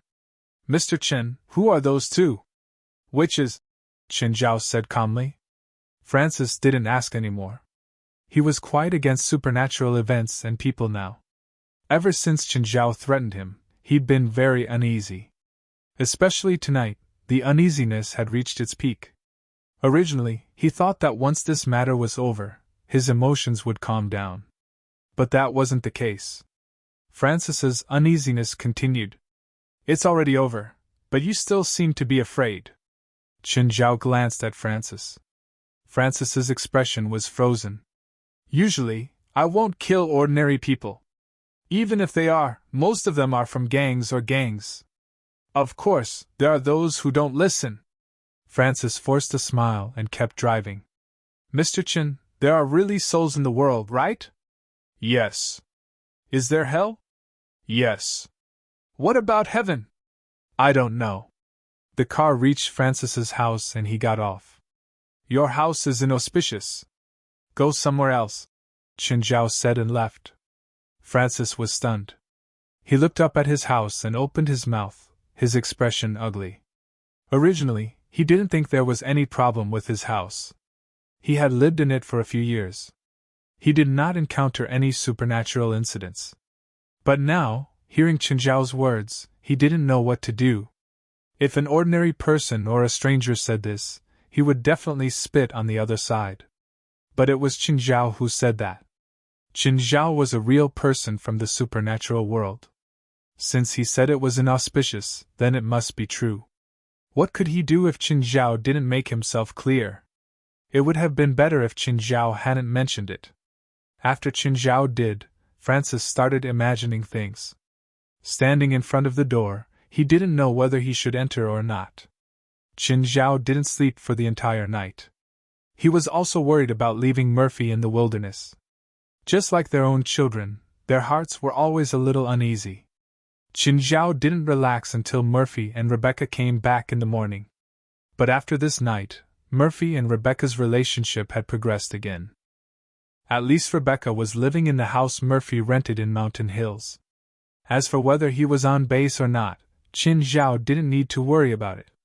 But a man and a woman living under the same roof. Qin Zhao didn't believe that they didn't do anything. It was just like how Qin Zhao and Fei Lai had been roommates in the beginning. Qin Zhao couldn't get over it back then. He didn't want to eat the grass near his nest. In the end, it only took them a little more than a month to completely get along. When Qin Zhao left China, he had broken up with his ex-girlfriend not long ago. His relationship was hurt too. Back then, Qin Zhao had planned to never get married. They only talked about romance and not love. It was just that no one could control their feelings. Now that he was with Fei Lai, it was more like family than love. Of course, this wasn't bad. Chen Zhao was very satisfied with his family. As for Murphy and Rebecca's future, Chen Zhao couldn't be bothered. They weren't his parents. He didn't need to worry about that. Mr. Chen, the factory is having a meeting today. We're going to discuss the price. Would you like to come and participate? No, you guys decide. Mr. Chen, right now, our brewery has 3 kinds of packaged beer.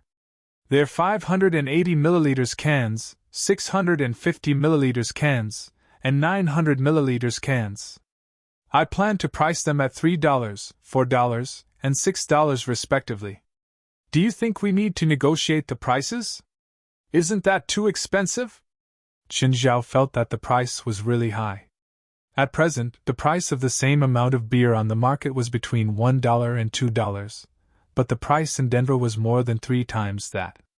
Would consumers really pay for such expensive beer? Chen Zhao was very doubtful. Mr. Chen, I came to this conclusion after testing the product. Almost every customer asked our salesman where they could buy this beer. At the same time, I also did a product comparison. Every time, I put 20 beers and our beer in front of 20 people and let them try it. They'll choose the beer they like the most. The probability of our beer being chosen is 95%, so I think we have the right to raise the price. Denver said confidently. Our production capacity this year is 150,000 tons at most. I believe our beer will bring us great profits. Didn't you say that we're going to add another production line? This production line is still in testing. We're mainly using Kansas Stengel wheat, but there's no such wheat on the market anymore. If we want it, we'll have to wait until after the autumn harvest, so the second production line can only wait until after the autumn harvest. We have to buy enough wheat to start fermentation. Chen Zhao wasn't very confident. Such a high price was very risky. Mr. Chen, please trust my market judgment. Okay, I trust you. In the end, Chen Zhao decided to listen to Denver's pricing suggestion. There were risks, but he could bear it. But if he could open up the market, a high price would also mean a high return. 150,000 tons of beer was about 180 million liters. According to this price, 1 liter of beer would be around $7, and the sales would probably exceed $1 billion. After deducting the cost, business tax, and personal income tax, he could probably recover the cost in the first year and realize profits. He could make more than $200 million this year. You're tuning into the Phoenix Nights YouTube channel. Don't forget to subscribe and join us on this journey to catch the most captivating stories.